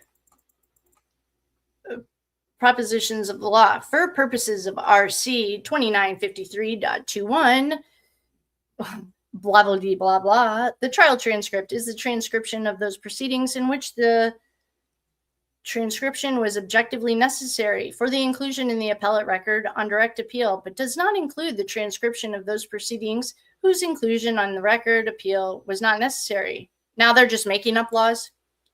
That's not what Ohio state law says. It says it doesn't matter. Okay, that's junk. Number 2, a transcript of juvenile bindover proceedings leading to the defendant's adult conviction is objectively necessary for inclusion in the appellate record when the brief on direct appeal assigns as error matters that occurred during the bindover hearing. Okay, I guess that makes sense. They are saying that someone quoted the bindover hearing and they want that they're just trying to like get around the fact that they missed the deadline. That's really all this is. Okay, fine. Oh, now the term trial transcripts in quotes. Oh, now we're quoting it because we don't know what we're doing. The term trial transcripts in quotes, as used in RC 2953.21, is sufficiently vague and has been no, it's not. It is sufficiently clear. Is sufficiently vague and has been sufficiently subjected to varying interpretations that principles of okay, this is all a bunch of mumbo jumbo legal jargon to say that this law is vague. Okay, I disagree. I respectfully want you to sit down because Jan, you are nowhere near Like, I don't see anything lawfully that has gone wrong yet. The term child, okay, so now they're trying to say that this is vague, that when we learned how to write, we didn't really learn. I don't know. They're trying to argue the 365. We just read it, and I think that all of us are pretty clear on what 365 days mean. And we weren't even voted the best lawyers in Ohio. Oh, golly. When a petition for post-conviction relief provides substantial reason to believe that, if granted, the defendant would be acquitted at a new trial, principles of equitable tolling may be... okay, so the new information that we are going to bring to court is that she had reason to be on that road because she was going to pick up groceries at 5 a.m. on a Sunday. Hey, I think her name was Allison. Hey, Allison, I'm just wondering what time you open, because I'm guessing it's not 5 a.m. on a Sunday. Methany has argued this, and I think it is the dumb. I don't remember that specific argument, but she was trying to say she was going to Allison. I think her name was Allison. She testified. Anyway, delay application to reopen district appeal, 8th district, case number 23-113167. Is currently pending on the grounds the appellate counsel was ineffective for failing to raise the following assignment of error. Trial counsel was ineffective by failing to object to the improper amendment to the coroner's report, by failing to object to the testimony of a non-examining medical examiner, and by failing to lay a proper foundation for the admission of exculpatory text messages from Dominic regarding the July 17th incident. I actually disagree. I am pretty sure he objected to that. Hey, can my co-pilot check that transcript? Because I am pretty sure he did he did object, and he was, oh, that's what it means. Yeah. Okay. Well, this is fun. Okay. Mackenzie, this is Mackenzie Shirilla, petitioner, United States. Wait, perhaps we've already read this. Oh, no. Okay. United States District Court, Northern District of Ohio, Eastern Division. Mackenzie Shirilla is the petitioner versus the warden of the Ohio Reformatory for Women as the respondent. Case number blank. Mackenzie Shirilla's petition for a writ of habeas corpus. Statement of case and facts. At approximately 5:30 in the morning on July 30th, 2022, Mackenzie Shirilla was on her way to the grocery store, and she forgot that it's not 100 miles per hour, and she forgot where her brake was, and she got it out of neutral back into drive. She kept it on track to slam straight into a building. Oh, now oh my God, who wrote this? Mackenzie's. Okay, now, oh my God. Okay, sorry, she didn't go to the grocery store, everyone. False alarm. That's what they're saying now, but at approximately 5:30 on July 30th, 2022, Mackenzie Shirilla had been the driver of a vehicle that crashed into a building wall at more than 80. Okay, forget everything we learned at trial, resulting in the death of her boyfriend and their mutual friend. She was charged with capital M and 12 other related offenses. Because she was 2 days short of being 18 at the time of the unalivings, I can't even call her Miss Shirilla. I want to call her like something insufferable. First appeared in the Juvenile Division of the Cuyahoga County Court of Common Pleas, where following a Bindover hearing to determine if there was probable cause to believe she committed the capital M, she was bound over and indicted by the grand jury. Evidence at trial indicated that the driver never braked in running. Okay, this is really downplaying it all very much. First of all, she was going over 100, not over 80. And the vehicle didn't brake before running into a building, and also had a 22-second runway. She didn't brake ever. The brakes were never applied, although there was evidence that the vehicle had turned slightly prior to impact. Yeah, and then turned slightly back. The prosecution pursued murder charges under the theory that Shirilla who had at times not gotten along because she was a psycho with Dom intended to unalive him and herself. Evidence was presented at trial of an altercation between this little psychopath and Dom that occurred on July 17th, 2 weeks prior to the crash. Herein will be the July 17th incident, indicating that Shirilla had driven erratically. She was upset and stated that and threatened to crash the car with him in it. The defense had evidence that the erratic driving was the result. Oh my God, the audacity. This is just like when they went on Chris Cuomo with only 1/4 of the text. I still have, oh really? Okay, please hold. I'm actually about to just like start arguing this right now because we have these text messages in they have their own little PDF, and I'm going to pull them up. What would this be? Please hold. I am just going to start arguing these because we have them all right here. I put them in well, here's her July texts, and I know that I gave them their very own. I wonder if I would have named it something witty like Chris Cuomo.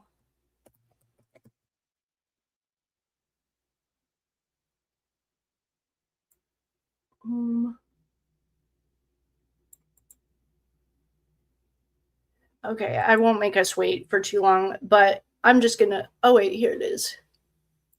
I think I just found it. Oh no, this is just her wanting sugar daddies. All right, well, that's news is that I have the context of what this D-bag is arguing. Okay, we are about to find this. All right, indicating that Shirilla had been driving. Evidence. All right, hold on. I'm just rereading where we are. The defense had evidence that erratic driving was the result of his grabbing the wheel. Okay, so we're going to get the context of all of that. And the text messages that she wrote to his mother like hardly count because the timing was sus. And we have those too, actually. We'll pull those right up for you, Mackenzie. God, proving you wrong in real time is like, oh, here are the July text with Dom. God, sometimes I do impress myself. We have them already separated. Please hold. We're also going to pull up Christine Russo's texts because I want to I love proving these guys wrong, basically, because they straight up lie like we aren't paying attention. And this is what we do. All right. Well, here, I will blow this up for you before you get over here so that you can see it. And we will literally find it where it says wheel. Oh, I have to make you a little smaller. I can't quite see. All right, wheel. Oops.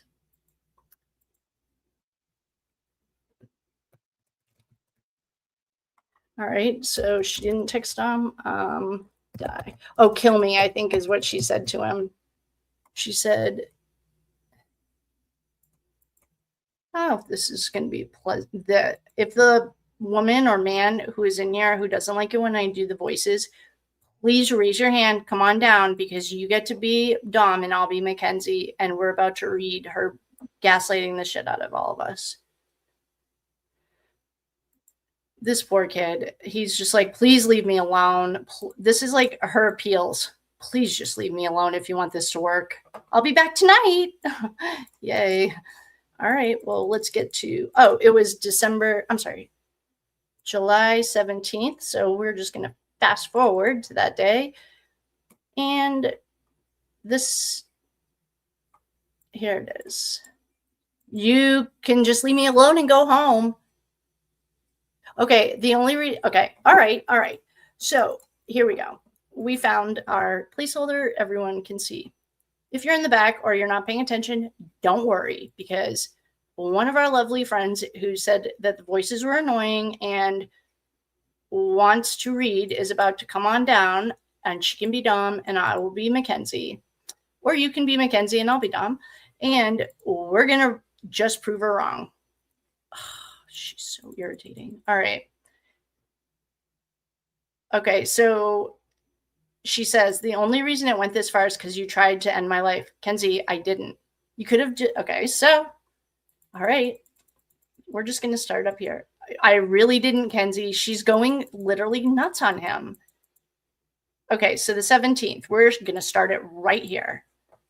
I'm going to go file a police report. If you do, I'm telling your mom you're a prostitute because you are. That doesn't even bother me. I mean, you've already blackmailed me enough on that. Like, I literally don't give a single F. Okay, let me know when you file that report. I have a whole report about your situation on your feet. You let a guy fuck your feet. Okay, are you all you are is mentally abusive and a terrible boyfriend. You don't do anything good for me, and you literally treat me like ass and call me the worst names you can think of. The fact that my boyfriend of 4 years just tried to end my life by steering me off the highway is how I know you're not in love, and you never were. Somebody who loves me would ever try to do that to me. Okay, Kenzie, I didn't, but okay, goodbye. Somebody who loves me would just apologize because they cared about me and they want me to feel loved. Yeah, I want my money back too. Civil claims court, here you heard? Oh my God, I love Dom. Civil claims court, you heard? I should have known this relationship was never real when I told you I loved tripping with you and you just said you loved tripping. Okay, then I'm going to the police station right now. Okay, I'm going to go tell your mom. Like, I literally don't give a single F. Like, I don't know what you're trying to get right here, but I can tell the whole world what you do for a living. Keep trying to blackmail me, and you know I can blackmail you 30 times harder. Yeah, I make music. I'm a rapper. I'm the shit. Somebody who loves me would never talk to me this way or treat me this way. Yeah, I'm sure. You're the one who keeps taking it further than it has to. You could have just left and gone home. The only reason it went this far was because you tried to end my life. I'm like, Kenzie, I didn't. You could have just apologized when you do something wrong, but forgot you're too immature. Wait, why would I even try to unalive myself too? I'm already nervous driving in the rain as it is, and the fact that you would even try to steer me off the road and make my car spin out. Probably because you're mentally ill and you used to hit your head on the wall and choke yourself with a belt. So I don't think that's a question you need to ask yourself. Okay, whatever, Kens. Bye. That's what I thought. This relationship will never be the same after today. I don't even know if I can be with you after this. I absolutely cannot believe you tried to end my life. Okay, don't be with me. Bye. You need effing help. Okay, bye. Kyle McCarthy was right about you, I guess. You blackmailed the person you love. You tried to kill the person you love. No, you blackmailed me. You threatened to call the cops on me first time for absolutely no reason. So yeah, I'm going to say I'll tell your mom that, and you blackmail me every single week. It's always cops or something else with you. Like, Kyle was right. And this LOL, clearly you want to be with me, but treat me like shit, so end it. And Kyle's 16 years old. Go be cool with him. That's not a flex. Let me know when I can come get my things. Okay, come on over. Bye. Oh, now he's saying, I'm sorry. No, Dom, no. Don't fall into it. It's not like anything's broken. Oh, wait. I'm sorry. Oh, all right. He waited 3 hours. Okay. That's not enough to fix it this time. Well, I'm sorry. I just want to say I'm sorry. That's it. Yeah, so you want to say you're sorry, but you don't want to fix any of the massive problems you created. So cool. Yeah, not like anything got broken. There's nothing to fix. That's how you feel, then we're done. Okay, bye. You can see what's broken and what needs to be fixed. There's no point of this being a relationship. Yesterday, you almost ended my life, or you could have ended my life, and all your mom cared about was you not going to jail. Like, I'm literally never going to talk to your mom again unless she apologizes to me. I didn't try to do anything to you. One more reply like that is going to fix this. I'm blocking you. Give me one more shitty reply that doesn't reply to anything and see what happens. I'm just saying I didn't try to kill us, and I was definitely not going to do that. Well, I don't believe that one bit. And replay looked pretty shitty to me. What? Oh, that reply. She doesn't like his reply. Are you going to keep being a little bitch? Yeah, okay, bye. Call me a little bitch. I'm going to give you one last chance before I block you. You are capable of fixing anything. Blah, blah, blah. I did apologize, and I'm just going to wing it the next time like you. We don't need to prevent it, remember? Wait, was that a smartass reply? I'm not sure what's going on with your brain, but it's giving you must want to be single. Oh, I do. Oh, I do. The last time we got in a fight, I wanted us to figure it out, how to act and prevent the situation, but you said we didn't need to. You said we can just wing it. Oh my God, he's sassy. This is your third chance. Kenzie, all I was trying to do was hit you up and say, I'm sorry. And you're the one making this into a fight. You can leave the relationship if you want. Whatever is best for you. Saying you're sorry is not enough to fix the situation. La, la, la. Just because he's like, I didn't try to end our relationship. They're going to bring these text messages in. That like hardly seems. Wait, isn't that. This is what Sarah Boone tried to do. Oh, we're on the 18th. Good. Let's get back to the court case. That's what Sarah Boone tried to do, and they wouldn't let it come in. So that seems like a huge waste of everyone's time. Sorry about that. Thanks for coming. Okay, the defense had evidence that the erratic driving was the result of Dom. Not true. The evidence that Shirilla suffered from POTS could have resulted in her losing consciousness, but not leaving her foot on the gas pedal and not applying the brake and literally steering like an ace car, like a what kind of drivers are those? They're race car drivers. I'm getting tired. How much gaslighting do we need? The defense presented no expert testimony because there was none. An issue in this case, it was why Shirilla would have been in the crash location, particularly at such an early morning. Oh my God, they spelled prosecution wrong. Anyway, prosecution theorized that the location was intended to be private in order for Shirilla to crash the vehicle without any attention. But the defense had evidence that a local grocer had left a package of Okay, why have we never heard of this? I have questions. Natalie and Steve have been on the My Daughter's Innocent train for weeks, and they never brought this up. I just don't buy it. This seems like a stretch. Like, come on. All right. Well, by the defense was located. Yeah. So why didn't she bring it up when she was testifying? If this is true, she could have said it. This would have provided a benign explanation for why. Okay. So the point is, all of a sudden they're saying that she had groceries to pick up at 5 o'clock on a Sunday because the defense had evidence of a local grocer had left a package of produce for Shirilla at a 24-hour pickup spot at the store located in the vicinity of this crash scene. This would have provided a benign explanation for why Shirilla was driving in this particular area that morning. That evidence was not presented by the defendant, even though the grocer testified about other matters. No shit. Because they just thought of this when they forgot to do their homework and blamed it on the dog. Another issue in this case centered around an amendment to the, yeah, this was a little bit sketchy, but I remember they like talked through their way through it. I don't think he even objected. Yeah, he did. Anyway, another issue in this case centered around an amendment to the coroner's report that changed the manner of deaths from accidental to homicide. This amendment, made by the medical examiner's office at the request of the police for further inquiry, did not follow Ohio statutory requirements that would have precluded such an amendment without judicial intervention. At trial, the medical examiners that performed the autopsies did not testify. Rather, without objection, the deputy county medical examiner, who is responsible for the amendments, testified about the autopsies he did not perform. Okay, out of all of our arguments, this one seems like the most, has the most meat to me. Procedural matters. In addition to trial, direct appeal, and subsequent discretionary appeal to the Ohio Supreme Court, Mackenzie pursued other avenues of post-conviction relief. First, she filed a petition for post-conviction relief pursuant to ORC 2953.21. That petition was dismissed as untimely because it was filed 366 days after the transcript of trial proceedings had been filed in the direct appeal. The statute requires filing of the post-conviction relief petition within 365 days of the filing of the, in quotes, trial transcripts.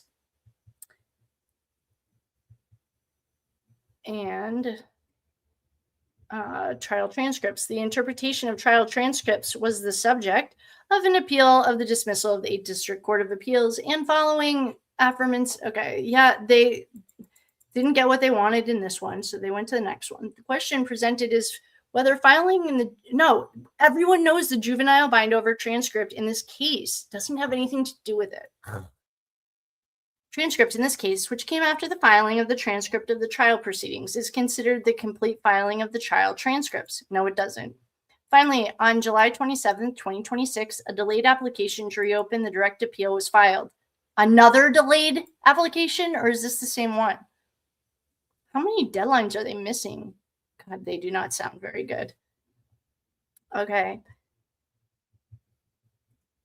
Finally, on July 27th, the delayed application to reopen the direct appeal was filed, alleging, well, I would say, ineffective assistance of counsel in direct appeal for not having raised trial counsel's ineffectiveness.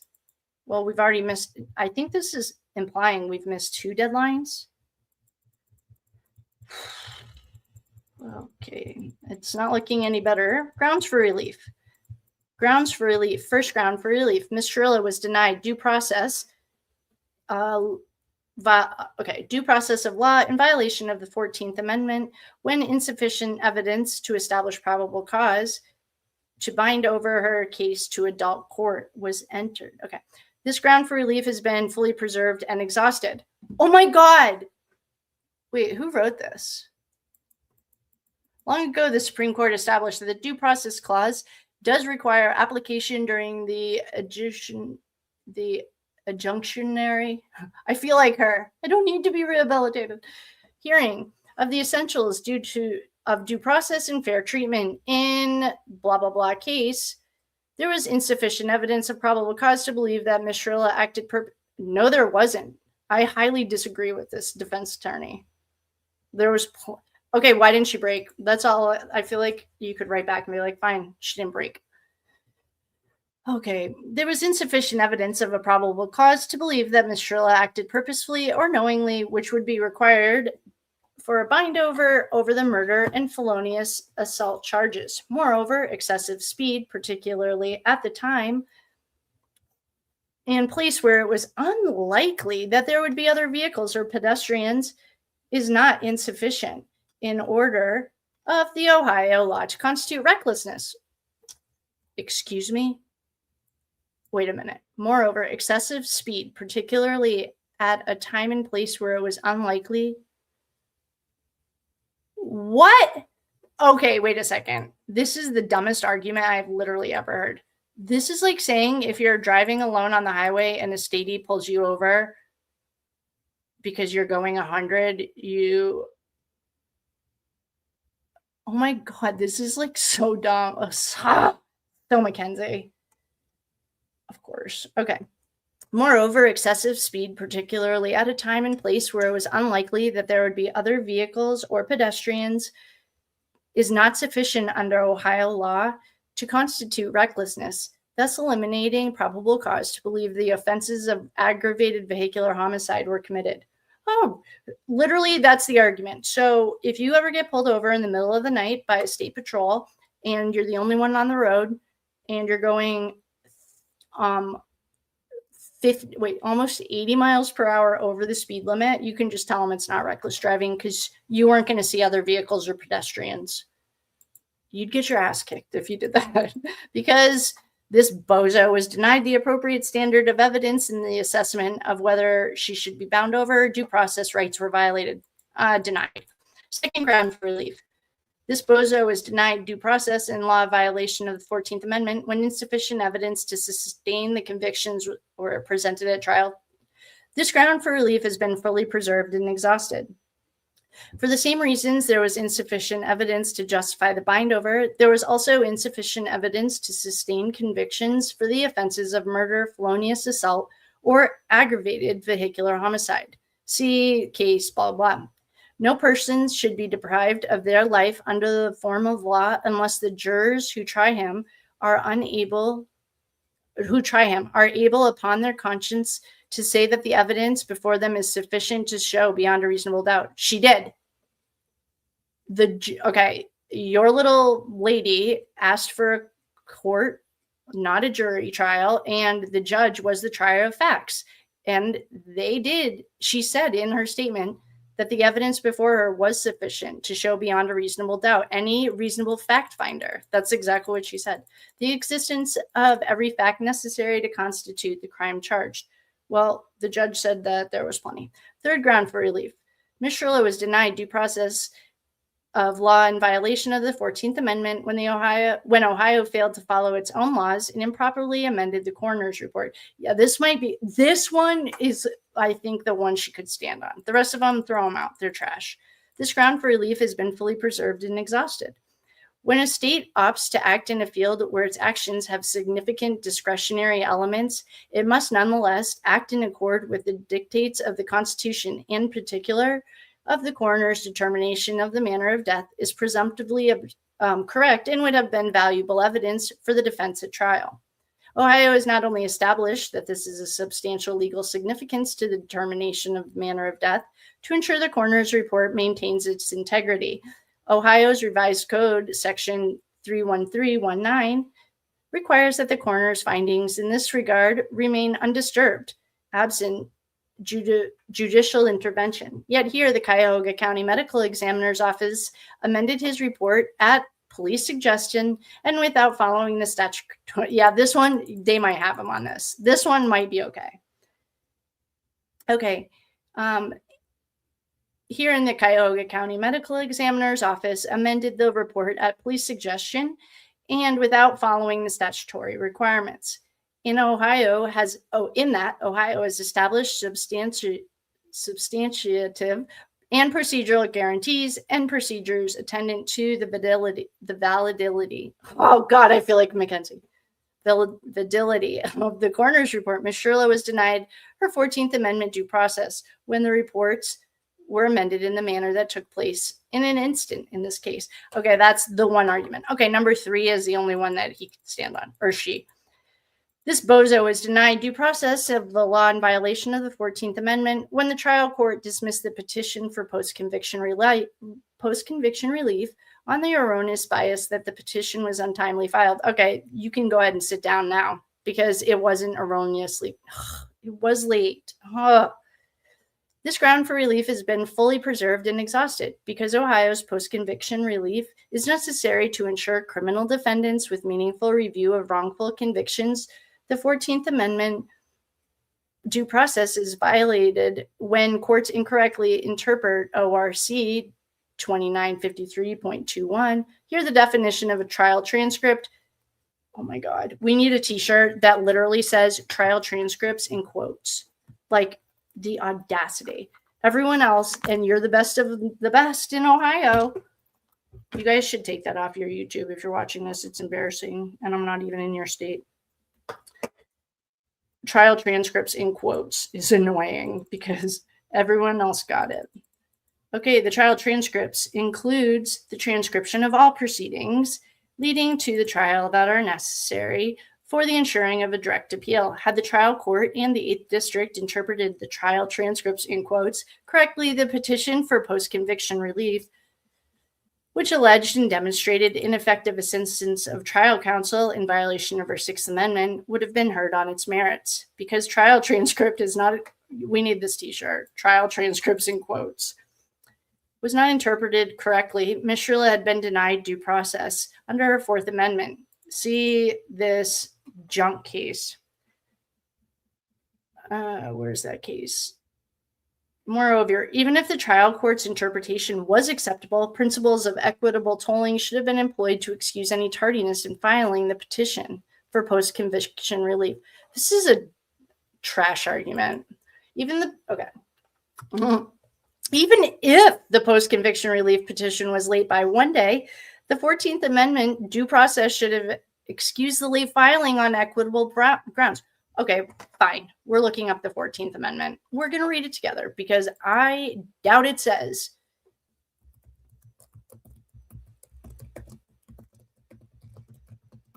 We're reading it right now. The 14th Amendment defines citizenship, guarantees equal protection, and ensures due process. Ratified in July of 1868, it established, okay, I want to know about due process clause. Stop states from taking away life, liberty, or property without fair legal procedures. let's just read it straight from the Library of Congress. The 14th Amendment, Section 1. Okay, we're reading this because I think that, well, they can't keep a calendar, so we're just double checking their idea of the 14th Amendment. Section 1. All persons born, okay, we don't care about it. No offense. I do care about all of this. It's just not important to what they're arguing.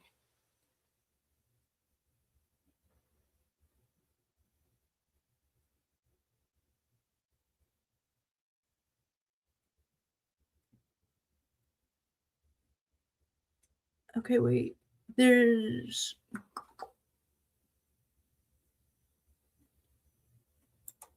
God, we're still... now I'm just going to get mad. Because they're just talking about the white man. All right, but where is... Oh, here it is. Section... Oh, maybe it was Section 1.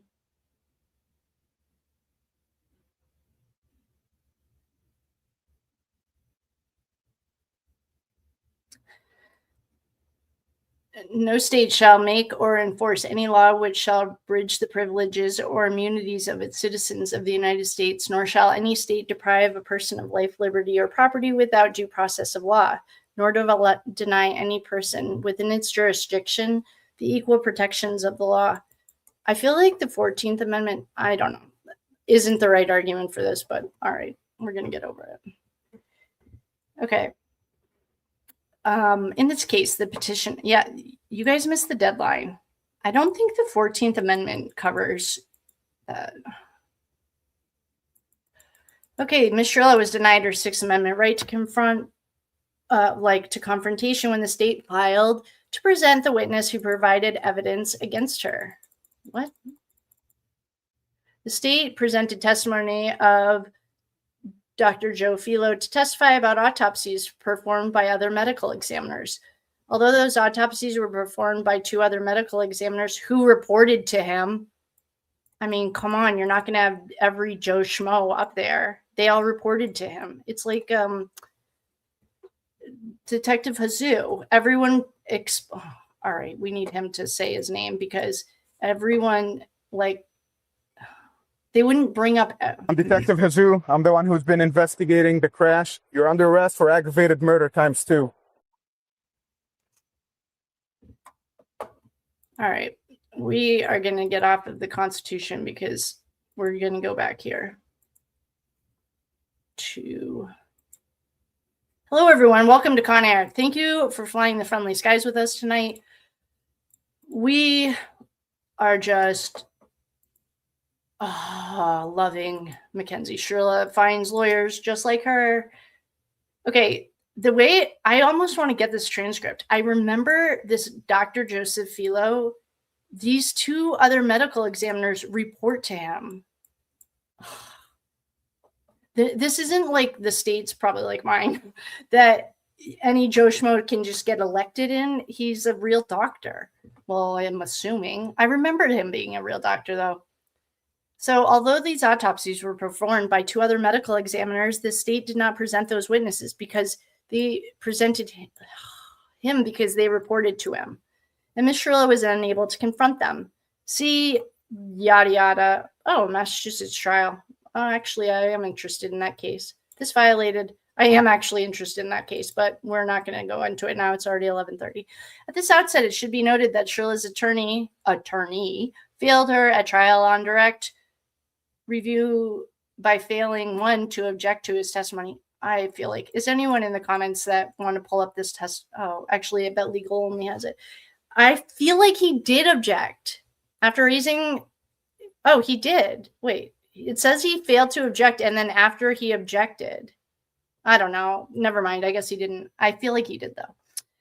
Okay. This O'Donnell, he failed her because he didn't object to Filo's testimony after raising and then number 2, after raising the confrontation issue on direct appeal, having failed to include in the discretionary appeal taken to the Ohio Supreme Court, he's not heard. Why would he take it to the Ohio Supreme Court? They're like, anyway, these are different things. Anyway, nonetheless, this issue may be considered by this court because cause and prejudice is established by the ineffective assistance of trial and appellate counsel. Oh, okay. The Due Process Clause provides a remedy to address claims of ineffective assistance of counsel during a first appeal of right. Here are some case law. In the 6th District Court, the two-prong test from case where it is deficient performance and prejudice applies to claims raised under this other case, citing this other case. I would love to look all these up because if it's anything like the last ones, well, anyway, the Sixth Amendment guarantees a defendant the right to confront the witness against them. Here, in violation of that right to confrontation, Dr. Philo testified about 2 autopsies, even though they were performed by 2 other medical examiners. 6th ground for relief.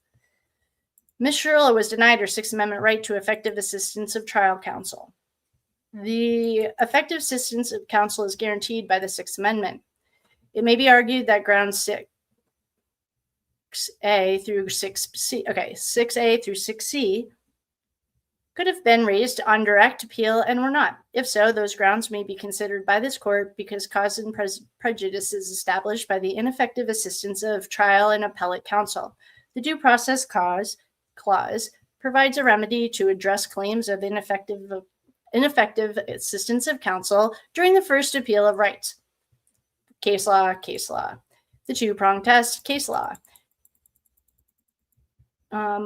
Case law. A delayed application to reopen the direct appeal to consider issues presented in grounds 8 through 6 is pending in the 8th District. Don't do it.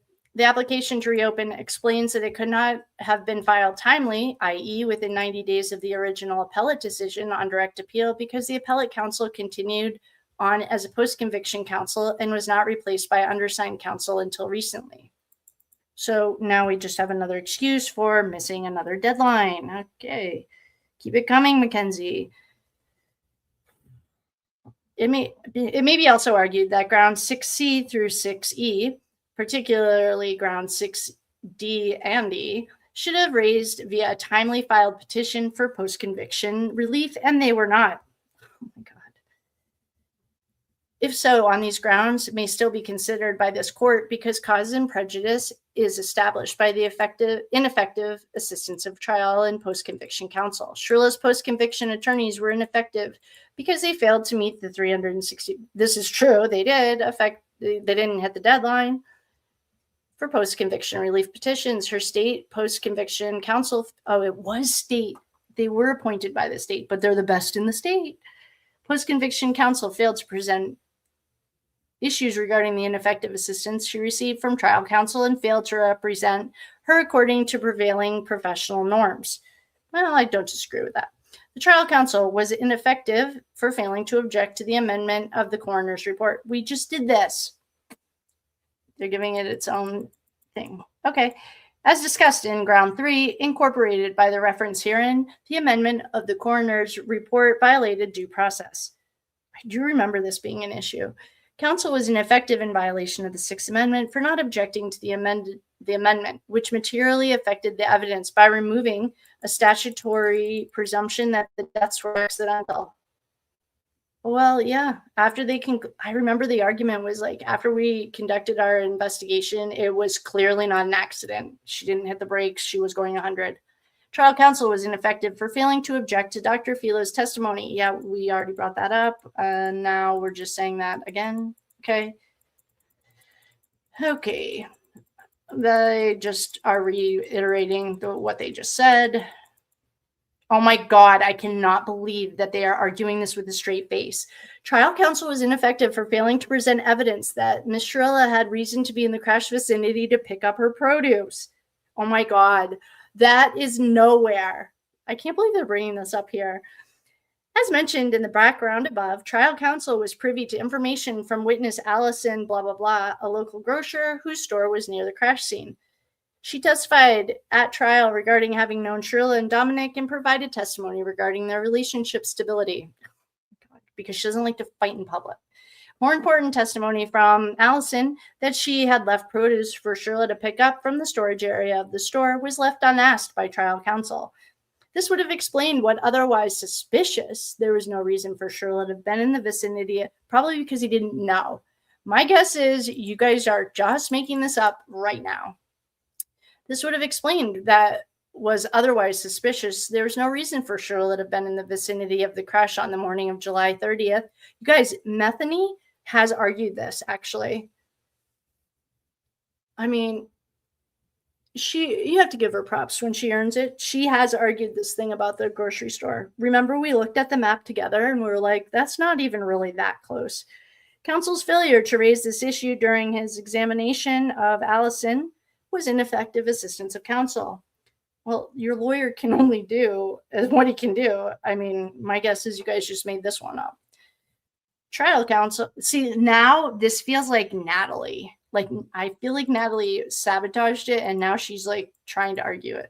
Trial counsel was ineffective for failing to investigate Potts. Well, we just need a Potts expert that doesn't work for the defense to come up, because if you haven't seen any of the interviews, lots of people are giving interviews and they're saying pretty much no.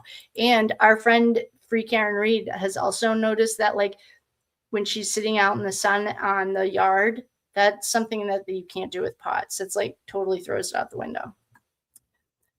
So stop giving Potts a bad name, Mackenzie. All right, seventh ground for relief. She was denied her due process right, effective assistance of appellate counsel, because you handed your homework in late and now you're trying to get an exception.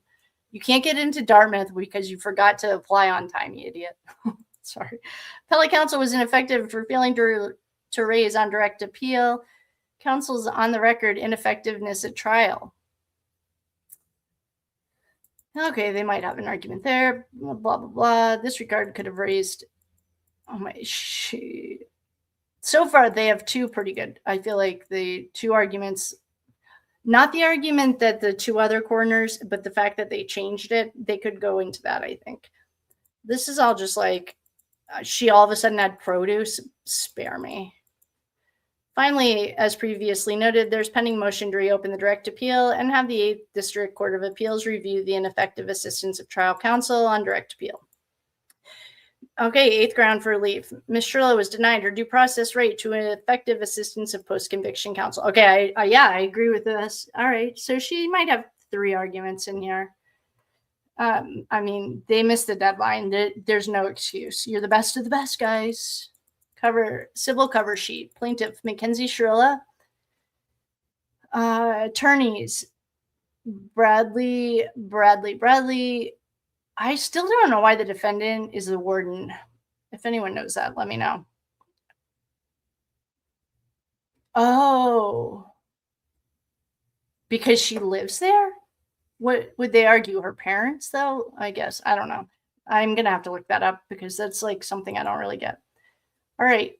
The plaintiff was Mackenzie. The defendant is the warden. On the basis of jurisdiction, federal question. U.S. government is not a party. Citizenship of, that's nothing there. Nothing here.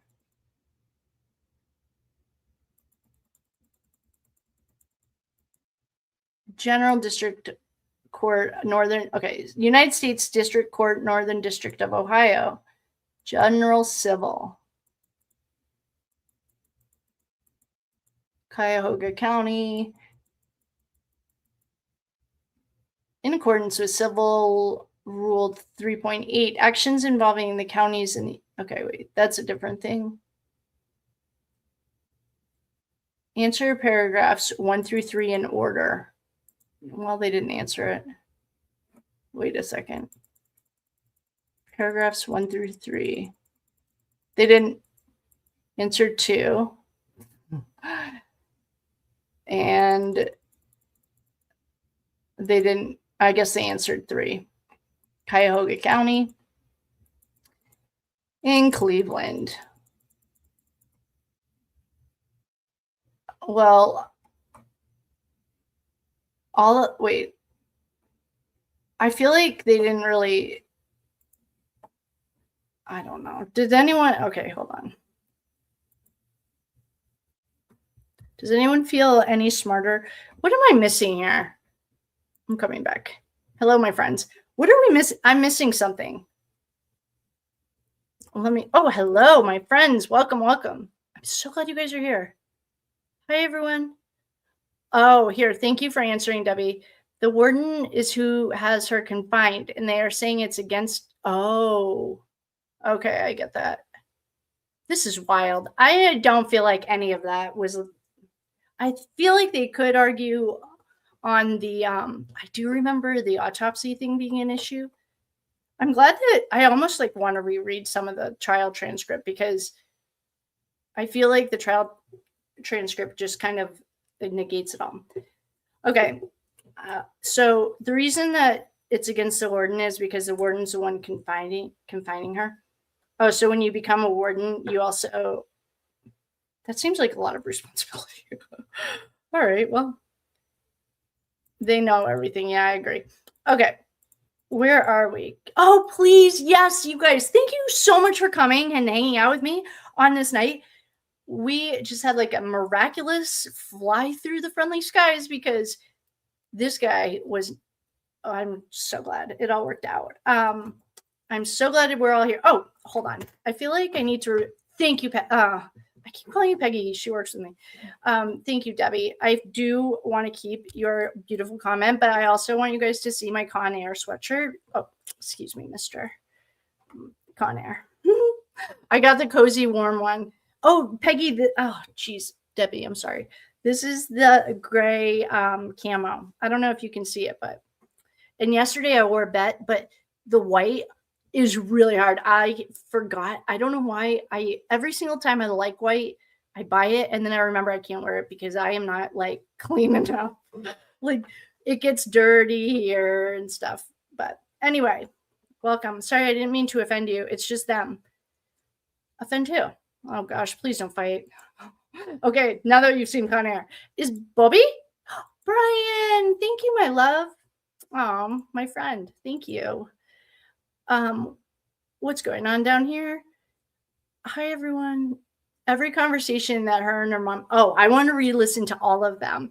Clappy Clown. I want to listen to all of them because we got a message yesterday in a reading that the secrets lie with her, and what I've heard just since then was they're connecting and she's like shh, telling Steve to be quiet because Mackenzie's on the line. She's like, don't say anything else. I've been listening to them all. We have them all. I guess we could start listening to them together because I put together like half an hour of them today. That's like sometime I did it backwards order. So I did it with like the shortest first, and I haven't actually heard her bitch about the pink shirt, but I've heard that she did. So I don't really think any of this is going anywhere. Just because they got a habeas corpus, that doesn't really mean anything from what I understand. Hi, everyone. Hey, if Free Karen Reed's here, I saw your comment the other day. I put it in our list, and our list is growing exponentially. So thank you. Hold on. My mouse is stuck. I'm coming back. All right, my loves. Is everyone good? Thank you for flying the friendly skies with us tonight on Con Air, your captain. I do want. Remember when we were talking about getting a captain out today? When I had my Con Air shirt on, I wanted to. It was too warm to wear it during the day. I just wore it for you guys tonight. Welcome to Con Air. Is Bobby here? Bobby? I'm so glad everyone's here. Thank you guys so much for hanging out. If anyone has any feedback on any of that, I felt dumber, just like when we read her text messages. The Bindover trial, I feel like her defense attorney was top notch. I almost want to read the trial transcripts again because I feel like the one thing that may be sketchy was the way they did the autopsy, but I remember he explains it and it's okay. I don't know. All right. I love you. Oh, you love my hoodie? Thanks, homie. Thanks. Welcome to Con Air. This was born the night that we were literally innocently trying to read the trial transcript. The police reports of Mackenzie. There's so many of them. And it literally like the live got taken down and disappeared. It was crazy. And so somehow Con Air was born that night. So now we have swag for it. And we have Con Air flight crew. We do. Oh, I'd like to thank our flight crew. Peggy, if Phil's here, Jamie, Debbie. Wait, I'm sorry, Debbie. I keep calling you Peggy because I work with a woman named Peggy. So I'd like to thank the Conair Flight crew, Debbie, Phil, Bobby, Jamie. Am I missing someone important? Probably. Phil, Bobby, Debbie, Jamie. Okay, I think we're good. And your captain. Your captain's here to make fun of Mackenzie some more. She makes it really easy, but I have been on a really deep dive. Anyway, I'll explain all that later. It's midnight. I want to listen to some more of her and her mom, Clappy Clown. There's something wild going on. I love the hoodie. Yes, thanks, Omi. Thanks. It was pretty bad. Oh, my sweatshirt yesterday. Yes. Oh my God. Literally, I washed my table, like where I read. Like I cleaned it up. Then I literally put it on, wouldn't let the cat touch me, sat down and read, and then was like so nervous. I did love it though. I'm like excited. I found a new hat I want to get. Every time the trial transcripts in quotes, like, no, that doesn't have to be in quotes. It's real. You missed the deadline. Stop putting it in quotes like they did something wrong. You know, you put that in quotes like whenever someone hates quotes, but I don't. I'm like, I understand the reason, but they were putting them in court documents, like the trial transcripts, like it was wrong. Oh, it's so wild. Every conversation that her and her mom have, they're wild. Those two, apparently her mom holds the key. I think we cracked that code last night, though. That was wild. I don't know.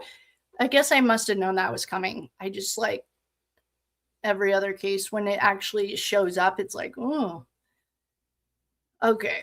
How's everyone doing? Oh, I'm so glad everyone loves it. Yeah, it was pretty bad. There are two different sweatshirts. Like this one is warmer, I think. I don't know. It's hot here. Everything feels hot right now. Or I'm just sweating because Mackenzie gets me all worked up. I still haven't seen our friend that said she hates the sound effects and the voices. She has never volunteered to come on down and read a little Mackenzie for us.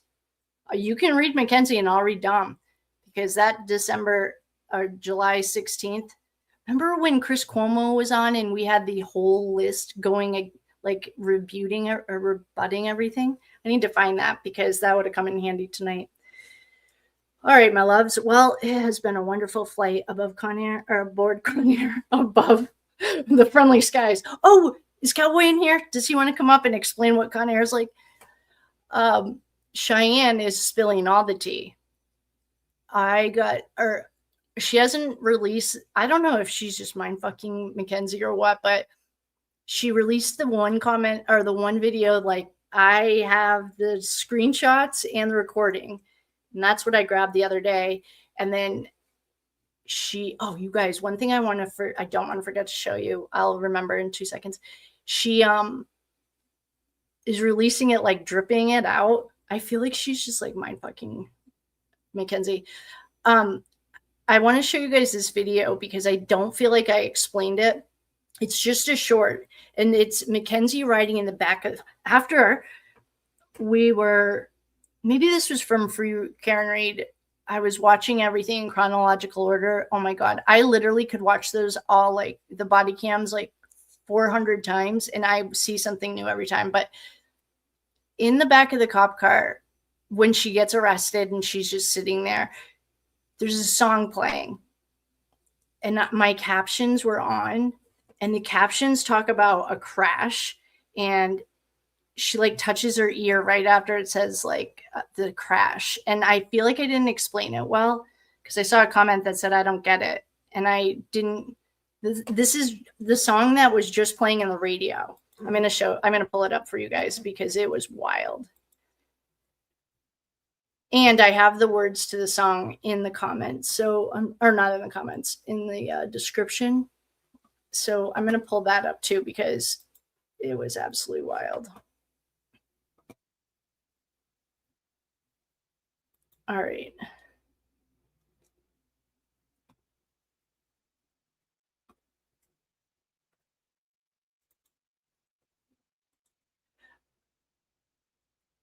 Okay, so I'm just pulling up this video. Hold on. And I'm going to show it to you guys.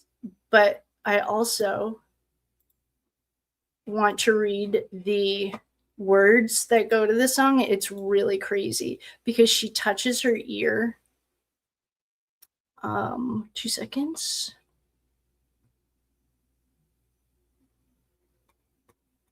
Oh, legally, thanks again for grabbing those court docs for us.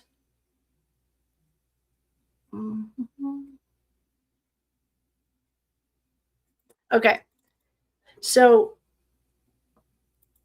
the song that I'm just going to, this is like a 13-second short. I just want to show you. Okay. These are the words to the song that, and the only okay, hold on. I'll come back. The only reason I noticed that it talks about crashing and she touches her ear is because I had like captions on, and in the back of the cop car, you can hear like the cop talk. I mean, you can hear Detective Awesome talking and you can hear the radio. So this is just on the radio. And I'll let you listen to it and then I'll show you the words. I'm going to make myself extra small. And I will make sure that the sound is okay for everyone.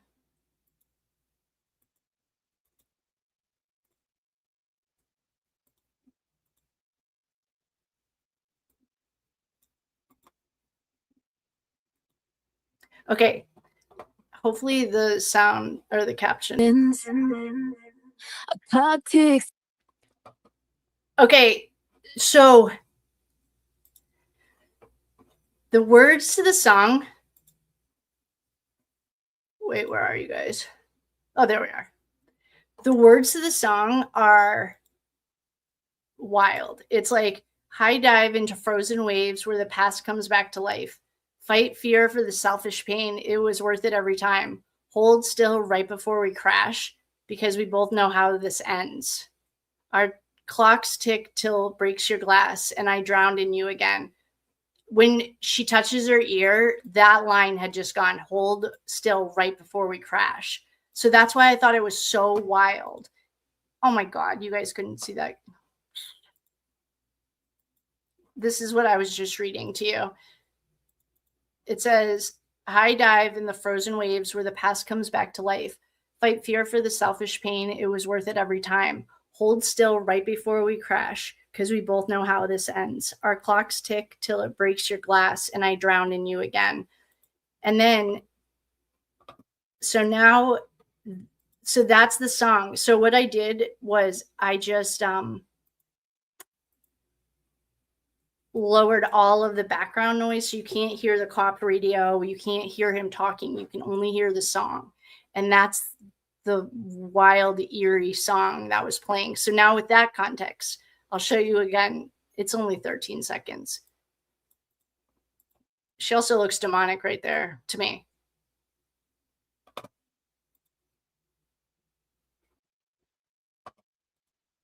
I just thought that was so wild. Like, it was just so nuts. I don't know. Maybe it was just me, but the fact that she touched her ear right when it says, we both know how this ends, we crashed, it was just nuts when I found it. So that's what I wanted to show you guys. But it is late. I love you guys. Thank you so much for spending time with us. You got the chills? Yes. Wait. Oh, it's up. Yeah. I feel like I lost some of my brain cells. I know, dude. If you missed the text messages, there was one day one of our friends literally had to jump in and save me because I needed a whole lifeboat, not just a jacket. I couldn't do it. You haven't seen Bobby, Booby. If you're on the replay crew, I'm glad you're here. Thanks for coming to Con Air. I feel so official with my new Con Air gear. I wore my white shirt, that white sweatshirt to work, the bet one. I'm fully expecting someone to understand what that means. No one even asked. I was like, guys, didn't any of you watch the crash? Yes, we all watched it together. Yeah, I got the chills. Thank you, Debbie, for getting it because I must not have explained it well. I saw a comment that asked me, like, I don't get it. And I'm like, I must not have explained, like, what everything was. And all I did was, well, I have Adobe. So I just lowered all of the volume of the cop and just played the song. It was nuts. And the only reason I recognized it was because in our friend, Fuuk Karen Reed, who I haven't seen either tonight, but I love you still. Don't worry. I mean, I love everyone. She was the one who said that the cop ones, I mean, the back of the car, I was skipping them because it's like 3 hours of the empty car, but they'd have the radio, like they have the cop radio and their radio going. So that's how that happened, but it was nuts. Yeah, man, wearing your bet shirt when no one gets it is not as funny. God, I was fully expecting people to start talking. I mean, I work with a bunch of white old dudes, so I work at a golf course. So anyway, that was that. And what else has been going on? This little guy, really, we flew the friendly skies well tonight, nice and safe. Our captain and the crew got you guys there safely. We don't know where you're landing or where you're going, and if we've crashed, you won't hear about it because we own those too. The timing was perfect. Good. I'm so glad you guys came. Thank you all for joining us. Thank you so much, Debbie and Jamie, or if you're the only one, for holding down the fort. That was painful. And I don't feel any smarter. And I don't really feel like they argued any good arguments. The one argument that they could probably argue is the one about changing the autopsy. But I remember he objected, and it was a sidebar. I almost want to go back to those transcripts. Oh, my loves, thank you so much for flying the friendly skies. You have to start saying it. I know. Apparently, I do. Apparently, if you didn't get the opportunity to listen to the 30,000 or 90,000 text messages, although they were annoying, there are so many times I've noticed myself like going back into like 20 and 21. 20 is when one of our friends remembered that she wanted to call Child Protective Services on her family. And I found those texts. I pulled them out. Bet. Thank you, Debbie. She's saying bet to me. Conair. Okay, I'll never buy white again. That's the only thing. I am not clean enough to wear white. Well, I feel like I'm clean enough. That was kind of weird. I have a lot of white shirts, but that felt like pristine. Oh, one of our things that our Amish friends taught me, hydrogen peroxide in your washing machine, and it takes out all of the stains. They have to have 4 reasons. Oh, well, I feel like 3 out of the 4 were weak and easily arguable. The way that the judge, I know the lawyer, gave credit to the prosecutors, but I think the judge did all the research. I feel like they'll all be denied just like that was. I mean, calling it a trial transcript like it's not real, like you didn't miss the deadline. I feel like if, just like Mackenzie, if they had just owned it, like we made a mistake, we are in the wrong, I would have like a little bit more empathy. But because they're trying to blame it on the dog and the cat and the judge, give me a break. All right, my loves, it is time for BED. It's hard. Yes, thank you, Deb. It is hard to keep those sleeves white. That girl had no raising. Her parents allowed her to do anything. Yeah, we figured all that out. Yeah, that's a wounded girl raising a wounded girl. And we've already dialed that all in. So with that being said, I love you. Thank you for flying the friendly skies with me tonight. It's always nice to see you. It's been too long. I will see you on the flip side. I don't know when. Oh, I have tomorrow off. What are you doing tomorrow, guys? Do you want to hang out with me? Oh my God, it's the first day off in 6 days. Oh, thank God. Oh, I am so excited. I don't even know what I want to do. I bought a dresser I have to set up, but I should probably plan on hanging out with you guys because I have the day off. First day off in 6 days. Oh, I think I was a little worker bee. All right, my friends, I love you very much. Thank you. If you're on the replay crew, thanks for coming. If you haven't left your location, drop it in the comments so that I can add you to our global map.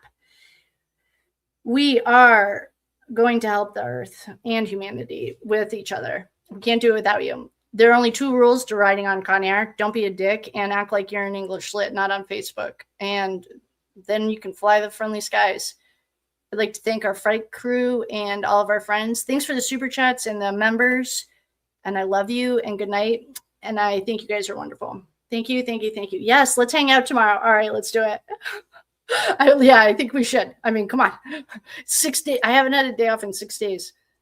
Man, maybe my computer was just acting that way, so I was like resting. All right. I love you guys. Thanks for hanging out with Con Air. Thanks for everything. I love you guys. I'll see you on the flip side. I'll see you tomorrow, it sounds like. Good night, everyone. Oh, Legally. Thank you. Legally, I was giving you some shout outs for getting us those court docs. I appreciate you. Thank you, thank you, thank you. Except I don't really feel like they argued anything relevant. It's kind of like reading Mackenzie's text. Just goes in circles. All right. I love you, everyone. Good night. I love you. I love you all. Thank you. Good night, Juliet. Good night, Legally. Good night, Debbie. Debbie, thanks for holding down the fort. I'll see you guys in the morning, it sounds like. First day off in 6 days. Oh, my God. I'm so excited. I love you. Good night. Thanks for coming. Oh, don't forget to drop your location if you're on the replay crew. I love you. I was here. I just sick these days, so I didn't chat much. Oh, we need to send love and light. Imagine a white light. Just imagine an airplane sitting on the tarmac, and you are just going to shine a white light at the very top of the airplane all the way down, so everyone on the airplane gets filled with white light. Because you are not the first person who's been sick lately. So we need to heal all of it. We need the crew. I can't fly the sky alone, even though I do have my captain shirt on. All right, good night. I love you guys. See you in the flip side. Oh, you know what? I think we need to leave this on Boone. Do we have send me money, or is this the one that she's saying not intentional? I'll leave you with Boone. It's probably not intentional.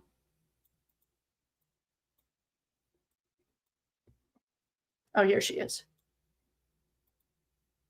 All right, I love you guys. I'm going to leave you with Boone. It was a good day. We've had good days lately.